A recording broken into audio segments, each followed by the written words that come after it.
ನಾವು ಸ್ವಲ್ಪ ಹೊತ್ತು ದೇವರ ವಾಕ್ಯಕ್ಕೆ ಹೋಗೋಣ. ಇವಾಗ ದೇವರ ಕಡೆ ನಿಮ್ಮ ಗಮನ ಇರಲಿ, ದೇವರ ವಾಕ್ಯದ ಕಡೆ ನಿಮ್ಮ ಗಮನ ಇರಲಿ. ಇಲ್ಲಿ ನಾನು ಇಲ್ಲಿ ಡಿಸ್ಪ್ಲೇ ಮಾಡ್ತಾ ಇರ್ತೀನಿ, ನೀವು ಅದನ್ನು ನೋಡ್ತಾ ದೇವರ ವಾಕ್ಯವನ್ನು ಕೇಳ್ತಾ ಹೋಗ್ರಿ. ಇಲ್ಲಿ ಒಬ್ಬ ಮನುಷ್ಯ ಮಾರ್ಟಿನ್ ಲೋಯ್ಡ್ ಜೋನ್ಸ್ ಅನ್ನುವಂಥ ಒಬ್ಬ ವ್ಯಕ್ತಿ, ಮಾರ್ಟಿನ್ ಲೋಯ್ಡ್ ಜೋನ್ಸ್ ಅನ್ನುವಂಥ ಮನುಷ್ಯ 8 ವರ್ಷಗಳ ತನಕ ಎಫೆಸ ಪತ್ರಿಕೆಯನ್ನು ಧ್ಯಾನ ಮಾಡ್ತಾನೆ. 8 ವರ್ಷ. ಎಫೆಸ ಪತ್ರಿಕೆಯಲ್ಲಿ 6 ಅಧ್ಯಾಯ ಮಾತ್ರ ಇದೆ. 6 ಅಧ್ಯಾಯ ಓದಲಿಕ್ಕೆ ಎಷ್ಟು ಟೈಮ್ ಬೇಕು ನಮಗೆ? 6 ಅಧ್ಯಾಯ ಓದಲಿಕ್ಕೆ ಎಷ್ಟು ಟೈಮ್ ಬೇಕು? ಒಂದು 108, 110ರಿಂದ 120, 130 ವಾಕ್ಯ ಇರುತ್ತೆ.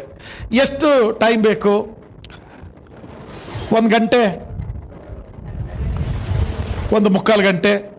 ಸ್ಪೀಡಾಗಿ ಓದಿದ್ರೆ ಅರ್ಧ ಗಂಟೆ. ಮತ್ತೆ ನಿಧಾನಕ್ಕೆ ಅಕ್ಷರ ಕೂಡಿಸಿ ಓದಿದ್ರೆ 2ರಿಂದ 3 ಗಂಟೆ ಓದ್ಬಿಡ್ಬೋದು. ಈ ಮನುಷ್ಯ 8 ವರ್ಷ 6 ಅಧ್ಯಾಯಗಳ ಪ್ರತಿ ವಾಕ್ಯವನ್ನ 8 ವರ್ಷ ಧ್ಯಾನ ಮಾಡಿದ್ನಂತ್ರಿ. ವಚನ ಶಬ್ದ ಒಂದೊಂದು ಅಕ್ಷರ ಹಿಡಿದು ಧ್ಯಾನ ಮಾಡಿದ್ನಂತೆ. 8 ವರ್ಷ ಧ್ಯಾನ ಮಾಡಿ ಅವರ 8 ವರ್ಷದ ಧ್ಯಾನದಲ್ಲಿ ಅವರು ಹೇಳಿದ್ದು 6 ಅಧ್ಯಾಯಗಳಲ್ಲಿ 6 ಮರ್ಮಗಳನ್ನು ವರ್ಣನೆ ಮಾಡ್ತಾರೆ. 6 ಅಧ್ಯಾಯಗಳಲ್ಲಿ 6 ರಹಸ್ಯಗಳನ್ನು ವರ್ಣನೆ ಮಾಡ್ತಾರೆ ಅವರು. 6 ರಹಸ್ಯ ಅಂದ್ರೆ ಏನು? ಇಲ್ಲ ಮರ್ಮ ಅಥವಾ ರಹಸ್ಯ ಅಂದ್ರೆ ಏನು? ಈಗ ನಾವು ಕೇಳದೇ ಇರುವ ಮಾತು ನಮಗೆ ರಹಸ್ಯ, ನಾವು ನೋಡದೇ ಇರುವ ಕಾರ್ಯ ಅದು ನಮಗೆ ರಹಸ್ಯ, ನಾವು ಗ್ರಹಿಸಲು ಆಗದೇ ಇರುವಂತ ಕಾರ್ಯ ಅದು ನಮಗೆ ರಹಸ್ಯ, ನಮ್ಮ ಹೃದಯಕ್ಕೆ ಗೋಚರವಾಗದೇ ಇರುವ ವಿಷಯ ಅದು ರಹಸ್ಯ. ಅರ್ಥ ಆಯ್ತಾ ನಾನು ನಿಮಗೆ ಹೇಳಿದ್ದು? ಕಿವಿ ಕೇಳಲಾರದ್ದು, ಕಣ್ಣು ನೋಡಲಾರದ್ದು, ತಲೆ ಆಲೋಚಿಸಿದ ಅಂದ್ರೆ ಮೆದುಳು ಆಲೋಚನೆ ಮಾಡಲಾರದ್ದು, ಹೃದಯ ಗ್ರಹಿಸಲಾರದೆ ಇರುವಂತ ಕಾರ್ಯಗಳೇನಿದೆಯೋ ಅದಕ್ಕೆ ಮರ್ಮ ಅಂತೀವಿ, ಅದಕ್ಕೆ ರಹಸ್ಯ ಅಂತೀವಿ. ಇನ್ನು ಕೆಲವೊಂದು ರಹಸ್ಯ ಹೆಂಗಿರುತ್ತಂದ್ರೆ, ಯಾರಿಗಾದ್ರೂ ಒಬ್ರು ಕಿವಿಲಿ ಹೇಳ್ತಾನೆ, ಅವನು ಹೇಳಿ ಯಾರಿಗೂ ಹೇಳ್ಬೇಡ ಅಂತಾನೆ. ಯಾರಿಗೂ ಹೇಳ್ಬೇಡ ಅಂತಾನಲ್ಲ, ಅವನು 100 ಜನ ಕೇಳಿ ಬರ್ತಾನೆ. ಇವನು ಇದು ಗುಟ್ಟು ಯಾರಿಗೆ ಹೇಳ್ಬೇಡ ಅಂತಾನ, ಅವನು 100 ಜನ ಕೇಳಿ ಬರ್ತಾನ್ರಿ. ಇದು ರಹಸ್ಯ ಅಲ್ಲ. ಕೇಳಲಾರದೆ ಇರುವ ವಿಚಾರ ಒಂದಿದೆ, ಅದು ರಹಸ್ಯ. ನೋಡಲಾರದೆ ಇರುವ ವಿಚಾರ ಒಂದಿದೆ, ಅದು ರಹಸ್ಯ. ನಮ್ಮ ಆಲೋಚನೆಗೆ ನಿಲುಕಲಾರದೆ ಇರುವ ಒಂದು ವಿಷಯ ಇದೆ, ಅದು ರಹಸ್ಯ. ನಮ್ಮ ಮನಸ್ಸು, ನಮ್ಮ ಹೃದಯ ಗ್ರಹಿಸಲಾರದೆ ಇರುವ ಒಂದು ವಿಚಾರ ಇದೆ, ಅದಕ್ಕೆ ರಹಸ್ಯ ಅಂತ ಹೇಳ್ತೀವಿ. ಆ ತರದ ಮನಸ್ಸಿಗೆ ಗ್ರಹಿಸಕ್ಕೆ ಆಗಲಾರದೆ ಇರುವಂತ 6 ಮರ್ಮಗಳನ್ನ ಈ ವ್ಯಕ್ತಿ ತೋರಿಸ್ತಾರೆ. 6 ಅಧ್ಯಾಯಗಳಲ್ಲಿ 6 ಮರ್ಮಗಳನ್ನ ಇವತ್ತು ಧ್ಯಾನ ಮಾಡೋಣ. ಮೊದಲನೇದು, ದಯವಿಟ್ಟು ಒಂದು ವಾಕ್ಯ ತೆಗೆದು ಓದ್ರಿ. ಮೊದಲನೇದು ಎಫೆಸ ಪತ್ರಿಕೆ 1ನೇ ಅಧ್ಯಾಯ 4ನೇ ವಾಕ್ಯ ಓದ್ರಪ್ಪ. ಎಫೆಸ ಪತ್ರಿಕೆ 1ನೇ ಅಧ್ಯಾಯ. ಹೇಗೆಂದರೆ ನಾವು ಪ್ರೀತಿಯಲ್ಲಿ ನಡೆದು ಆತನ ಸನ್ನಿಧಿಯಲ್ಲಿ ಪರಿಶುದ್ಧರು ದೋಷವಿಲ್ಲದವರು ಆಗಿರಬೇಕೆಂದು ನಮ್ಮನ್ನು ಜಗದುತ್ಪತ್ತಿಗೆ ಮುಂಚೆ ಕ್ರಿಸ್ತನಲ್ಲಿ ಆರಿಸಿಕೊಂಡನು. ನೋಡ್ರಿ, ಹೇಗೆಂದರೆ ನಾವು ಪ್ರೀತಿಯಲ್ಲಿ ನಡೆದು ಆತನ ಸನ್ನಿಧಿಯಲ್ಲಿ ಪರಿಶುದ್ಧರು ದೋಷವಿಲ್ಲದವರು ಆಗಿರಬೇಕೆಂದು ನಮ್ಮನ್ನು ಜಗತ್ತು ಉತ್ಪತ್ತಿಗೆ ಮುಂಚಿತವಾಗಿಯೇ ದೇವರು ನಮ್ಮನ್ನು ಆರಿಸಿಕೊಂಡನು ಅಂತ ವಾಕ್ಯ ಹೇಳುತ್ತೆ. ದೇವರು ನಮ್ಮನ್ನು ಯಾವತ್ತು ಆರಿಸಿಕೊಂಡಿದ್ದು? ಈಗ ನಾವು ದೇವರನ್ನ ನಂಬಿದ್ದು ಡೇಟ್ ಹೇಳ್ರಿ ನೋಡೋಣ, ಇಲ್ಲಾಂದ್ರೆ ತಿಂಗಳು ಹೇಳ್ರಿ, ಇಲ್ಲ ವರ್ಷ ಹೇಳ್ರಿ, ನೆನಪಿಲ್ಲ ಅಂದ್ರೆ. ಯಾವ ವರ್ಷದಲ್ಲಿ ದೇವರನ್ನ ಕಂಡುಕೊಂಡ್ರಪ್ಪ? ಒಬ್ರು 2012ರಲ್ಲಿ, ಇನ್ನೊಬ್ರು 2013ರಲ್ಲಿ, ಇನ್ನೊಬ್ರು 96ರಲ್ಲಿ, ಅಂದ್ರೆ 1996ರಲ್ಲಿ, ಇನ್ನೊಬ್ರು 2000 ಇಸ್ವಿಲ್ ಅಲ್ಲ. ಅಂದ್ರೆ ನಾವುಗಳು ದೇವರನ್ನ ಕಂಡುಕೊಂಡಂತ ದಿನಗಳು ಬೇರೆ. ಆದ್ರೆ ನಮಗೇನು ಅನ್ನಿಸ್ತಾ ಇದೆ? ದೇವರು ನಮ್ಮನ್ನು ಆರಿಸಿಕೊಂಡಿದ್ದಾನೆ. ಯಾವಾಗ ಆರಿಸಿಕೊಂಡಿದ್ದಾನೆ? 2012ರಲ್ಲಿ ದೇವರು ನಮ್ಮನ್ನು ಆರಿಸಿಕೊಂಡಿದ್ದಾನೆ ಅಂತ ನಮಗನ್ಸುತ್ತೆ. ನಾವು ಕರ್ತನ ರಕ್ತದಲ್ಲಿ ತೊಳೆಯಲ್ಪಟ್ಟಿದ್ದೇವೆ. ನಮ್ಮ ದೋಷಗಳು ಬಿಡುಗಡೆ ಆಯಿತು, ನಮ್ಮ ಪಾಪಗಳು ಬಿಡುಗಡೆ ಆಯಿತು. ಯಾವಾಗ? 2012ರಲ್ಲಿ ಡಿಸೆಂಬರ್ 27ನೇ ತಾರೀಕು ದೇವರು ನಮ್ಮ ಪಾಪಗಳನ್ನು ತೊಳೆದು ಶುದ್ಧಿ ಮಾಡಿದಾರಂತ ನಮಗನ್ಸುತ್ತೆ. ಆದ್ರೆ ಇಲ್ಲಿನ ರಹಸ್ಯ ಏನು ಗೊತ್ತಾ? ಇಲ್ಲಿನ ಮರ್ಮ ಏನು ಗೊತ್ತಾ? ನಿನ್ನ ದೋಷಗಳು, ನಿನ್ನ ಪಾಪಗಳು ಜಗತ್ತು ಉತ್ಪತ್ತಿ ಆಗುವುದಕ್ಕೆ ಮುಂಚಿತವಾಗಿಯೇ ನಿನ್ನನ್ನ ಕ್ಷಮಿಸಿ ಆಶೀರ್ವಾದ ಮಾಡಿ ಆಯ್ತು ರೀ. Hallelujah, hallelujah. ಇದೇ ಮರ್ಮಾರಿ. ಈ ತರದ ರಹಸ್ಯವನ್ನ ಈ ವ್ಯಕ್ತಿ 6 ರಹಸ್ಯಗಳನ್ನ ಕಂಡಿಡಿತಾನೆ, 6 ಮರ್ಮವನ್ನ ತೆಗೆದು ತೋರಿಸ್ತಾ ಇದ್ದಾನೆ. ಮೊದಲನೇ ಮರ್ಮ ನಾನು ಏನು ಹೇಳಕ್ ಹೋಗ್ತಾ ಇದ್ದೀನಿ, ನಮ್ಮನ್ನ ದೇವರು ಕ್ಷಮಿಸಿದ್ದು ಇವತ್ತಲ್ಲ, ನಮ್ಮನ್ನ ಕ್ಷಮಿಸಿದ್ದು 10 ವರ್ಷಗಳ ಹಿಂದೆ ಅಲ್ಲ. ನಮ್ಮ ದೋಷಗಳನ್ನು ಪರಿಹಾರ ಮಾಡಿ ನಮ್ಮನ್ನ ತೊಳೆದು ಶುದ್ಧಿ ಮಾಡಿದ್ದು, ಆತನ ಮಕ್ಕಳನ್ನಾಗಿ ಮಾಡಿದ್ದು ಇವತ್ತು ಮೊನ್ನೆ ಅಲ್ಲ. ಜಗತ್ತು ಉತ್ಪತ್ತಿ ಆಗುವುದಕ್ಕೆ ಮುಂಚಿತವಾಗಿಯೇ ದೇವರು ನಮ್ಮನ್ನು ಆರಿಸಿಕೊಂಡನು, ನಮ್ಮನ್ನು ತೊಳೆದು ಶುದ್ಧಿ ಮಾಡಿದನು, ನಮ್ಮ ಮೇಲಿರುವ ಪಾಪಗಳು ಶಾಪಗಳು ಮುರಿಯಲ್ಪಡ್ತು. ಇವತ್ತು ನಾವು ದೇವರ ಮಕ್ಕಳಾಗಿದ್ದೇವೆ ಮತ್ತು ದೇವರ ಕುಟುಂಬದಲ್ಲಿ ದೇವರು ನಮ್ಮನ್ನು ಸದಸ್ಯರನ್ನಾಗಿ ಮಾಡಿದ್ದಾನೆ. ಹಲ್ಲೆಲೂಯ. ಇದೇ ದೇವರ ಚಿತ್ತ ರೀ, ಇದೇ ದೇವರ ಚಿತ್ತ. ದೇವರ ಚಿತ್ತ ಏನಪ್ಪ? ನಾವು ಜಗದುತ್ಪತ್ತಿಗೆ ಮುಂಚಿತವಾಗಿ ಆರಿಸಲ್ಪಡುವುದು ದೇವರ ಚಿತ್ತ. ನಮ್ಮ ಪಾಪಗಳನ್ನು ತೊಳೆದು ಶುದ್ಧಿ ಮಾಡುವಂಥದ್ದು ದೇವರ ಚಿತ್ತ. ಶುದ್ಧಿ ಆದ ನಂತರ ದೇವರ ಈ ಕುಟುಂಬದಲ್ಲಿ, ದೇವರ ಈ ಸಮಾಜದಲ್ಲಿ ನಮ್ಮನ್ನ ಸದಸ್ಯರನ್ನಾಗಿ ಸೇರಿಸಿದನಲ್ಲ, ಕುಟುಂಬದವರನ್ನಾಗಿ ಸೇರಿಸಿದನಲ್ಲ, ಇದು ದೇವರ ಚಿತ್ತ. ಮೊದಲನೇದು ದೇವರ ಚಿತ್ತವೆಂಬ ಮರ್ಮ. ಪಕ್ಕದವರಿಗೆ ಹೇಳ್ತೀರಾ? ಮೊದಲನೇದು ದೇವರ ಚಿತ್ತವೆಂಬ ಮರ್ಮ. ಇವಾಗ ಹೇಳ್ರಿ, ಏನ್ ದೇವರ ಚಿತ್ತ? ದೇವರ ಚಿತ್ತ ಏನು? ಜಗತ್ತು ಉತ್ಪತ್ತಿ ಆಗಲಿಕ್ಕೆ ಮುಂಚಿತವಾಗಿ ಆರಿಸಿಕೊಂಡಿದ್ದು ದೇವರ ಚಿತ್ತ. ಆತನ ರಕ್ತದಿಂದ ನಾವು ತೊಳೆಯಲ್ಪಟ್ಟಿದ್ದು ದೇವರ ಚಿತ್ತ. ಮತ್ತು ಆತನ ಕುಟುಂಬದಲ್ಲಿ ಇವಾಗ ನಾವು ಸದಸ್ಯರಾಗಿ ಕೂತಿದ್ದೀವಲ್ಲ, ಈ ಮನೆಯಲ್ಲಿ ದೇವರು ಸೇರಿಸಿದಾರಲ್ಲ, ಇದು ದೇವರ ಚಿತ್ತ. ಹಲ್ಲೆಲೂಯ. ಈಗ ನಾನು ನಿಮಗೆ ಹೇಳ್ತೀನಿ, ನಾನು ಎಲ್ಲೋ ಹುಟ್ಟಿ ಬೆಳೆದಿದ್ದು, ನೀವೆಲ್ಲೋ ಹುಟ್ಟಿ ಬೆಳೆದಿರೋದು. ನಿಮ್ಮ ಭಾಷೆ ಪದ್ಧತಿಗಳು ಬೇರೆ, ನಿಮ್ಮ ನಿಮ್ಮ ಸಮುದಾಯಗಳು ಬೇರೆ, ನಿಮ್ಮ ಜೀವನ ಶೈಲಿ ಬೇರೆ, ನಿಮ್ಮ ಬದುಕಿನ ಹಿನ್ನೆಲೆ ಬೇರೆ, ನಿಮ್ಮ ಆದಾಯಗಳು ಹೆಚ್ಚು ಕಡಿಮೆ, ನಿಮ್ಮ ಭಾಷೆಗಳು ಹೆಚ್ಚು ಕಡಿಮೆ, ಆಮೇಲೆ ನೀವು ತಿನ್ನುವಂತ ಊಟದ ರುಚಿಗಳು ಹೆಚ್ಚು ಕಡಿಮೆ, ನಮ್ಮ ಜೀವನ ಪದ್ಧತಿಗಳೇ ಹೆಚ್ಚು ಕಡಿಮೆ. ಆದ್ರೆ ದೇವರು ನಮ್ಮನ್ನ ವಿಭಿನ್ನವಾಗಿರುವ ನಮ್ಮನ್ನ ಆತನ ಕುಟುಂಬದಲ್ಲಿ ಒಂದಾಗಿ ಸೇರಿಸಿದ್ದಾರೆ. ಇದೀರಾ? ವಿಭಿನ್ನವಾಗಿರುವಂತ ನಮ್ಮನ್ನ ಆತನ ಕುಟುಂಬದಲ್ಲಿ ಒಂದಾಗಿ ಸೇರಿಸಿದ್ದಾರೆ. ಭಾಷೆಗಳು ಬೇರೆ, ರುಚಿಗಳು ಬೇರೆ, ಹಣದ ವಿಚಾರಗಳು ಬೇರೆ, ಬಡವರು ಶ್ರೀಮಂತರು ಬೇರೆ, ಕೆಳಗೆ ಮೇಲೆ ಬೇರೆ, ಎಲ್ಲ ವಿಚಾರಗಳಲ್ಲಿ ಬೇರೆ ಬೇರೆ. ನಾವು ಒಬ್ಬರಿದ್ದಂಗೆ ಒಬ್ಬರಿಲ್ಲ ರೀ, ಒಬ್ಬರ ತರನೇ ಮತ್ತೊಬ್ಬರಿಲ್ಲ. ಒಬ್ಬರ ಆಲೋಚನೆ ಇದ್ದಂಗೆ ಇನ್ನೊಬ್ಬರ ಆಲೋಚನೆ ಇಲ್ಲ. ಆಲೋಚನೆಗಳಲ್ಲಿ ಬೇರೆ, ಹಣದಲ್ಲಿ ಬೇರೆ, ಆಹಾರದಲ್ಲಿ ಬೇರೆ, ಎಲ್ಲದರಲ್ಲೂ ಬೇರೆ. ಆದರೆ ದೇವರು ನಮ್ಮನ್ನು ಆತನ ಕುಟುಂಬದಲ್ಲಿ ಒಂದಾಗಿ ಸೇರಿಸಿ ಆತನ ಸದಸ್ಯರನ್ನಾಗಿ ಮಾಡಿದ್ದಾರೆ. ಇಲ್ಲಿ ನಾವೆಲ್ಲರೂ ಕೂಡ ಒಂದೇ ರೀ. ಹಲ್ಲೆಲೂಯ. ಇದೇ ದೇವರ ಚಿತ್ತ, ದೇವರ ಚಿತ್ತವೆಂಬ ಮರ್ಮ. ಇನ್ನೊಂದು ವಾಕ್ಯ ನೋಡ್ರಿ, ಎಫೆಸ ಪತ್ರಿಕೆ 2ನೇ ಅಧ್ಯಾಯ 20ರಿಂದ 22 ವಾಕ್ಯ. 20ರಿಂದ 22 ವಾಕ್ಯ. ಅಪೊಸ್ತಲರು ಪ್ರವಾದಿಗಳು ಎಂಬ ಅಸ್ತಿವಾರದ ಮೇಲೆ, ಅಪೊಸ್ತಲರು ಪ್ರವಾದಿಗಳೆಂಬ ಅಸ್ತಿವಾರದ ಮೇಲೆ ನೀವು ಮಂದಿರದೋಪಾದಿಯಲ್ಲಿ ಕಟ್ಟಲ್ಪಟ್ಟಿದ್ದೀರಿ. ಯೇಸು ಕ್ರಿಸ್ತನೇ ಮುಖ್ಯವಾದ ಮೂಲೆಗಲ್ಲು, ಆತನಲ್ಲಿ ಕಟ್ಟಡದ ಎಲ್ಲಾ ಭಾಗಗಳು ಒಂದಕ್ಕೊಂದು ಹೊಂದಿಕೆಯಾಗಿ. ಇಲ್ಲಿ ಕೇಳಿಸ್ಕೊಳ್ರಿ, ಎಲ್ಲಾ ಭಾಗಗಳು, ಎಲ್ಲಾ ಇಟ್ಟಿಗೆಗಳು, ಎಲ್ಲಾ ಕಲ್ಲುಗಳು ಒಂದಕ್ಕೊಂದು ಏನಾಗಿದ್ದಾವೆ? ಹೊಂದಿಕೆಯಾಗಿ ಕಟ್ಟಡವು ವೃದ್ಧಿಯಾಗುತ್ತಾ ಕರ್ತನಲ್ಲಿ ಪರಿಶುದ್ಧ ದೇವಾಲಯವಾಗುತ್ತದೆ, ಪರಿಶುದ್ಧವಾದ ದೇವಾಲಯವಾಗುತ್ತದೆ. ನಾವು ಅಪೊಸ್ತಲರ ಉಪದೇಶವೆಂಬ ಅಸ್ತಿವಾರದ ಮೇಲೆ ಕಟ್ಟಲ್ಪಡ್ತಾ ಇದ್ದೀವಿ. ಯಾವುದರ ಮೇಲೆ ಕಟ್ತಾ ಇದ್ದೀವಿ? ನಮ್ಮ ಫೌಂಡೇಶನ್ ಯಾವುದು? ಅಪೊಸ್ತಲರ ಉಪದೇಶ, ದೇವರ ವಾಕ್ಯದ ಉಪದೇಶವೆಂಬ ಅಸ್ತಿವಾರದ ಮೇಲೆ ಹೆಂಗೆ ಕಟ್ಟಲ್ಪಡ್ತಾ ಇದ್ದೀವಿ? ಮಂದಿರದೋಪಾದಿಯಲ್ಲಿ ಕಟ್ಟಲ್ಪಡ್ತಾ ಇದ್ದೀವಿ. ಮಂದಿರವನ್ನ ಕಟ್ತಾ ಇರುವಾಗ, ಗೋಡೆಗಳನ್ನ ಕಟ್ತಾ ಇರುವಾಗ ಮೇಸ್ತ್ರಿಗಳು ನೀವೇನ್ ಮಾಡ್ತೀರಿ?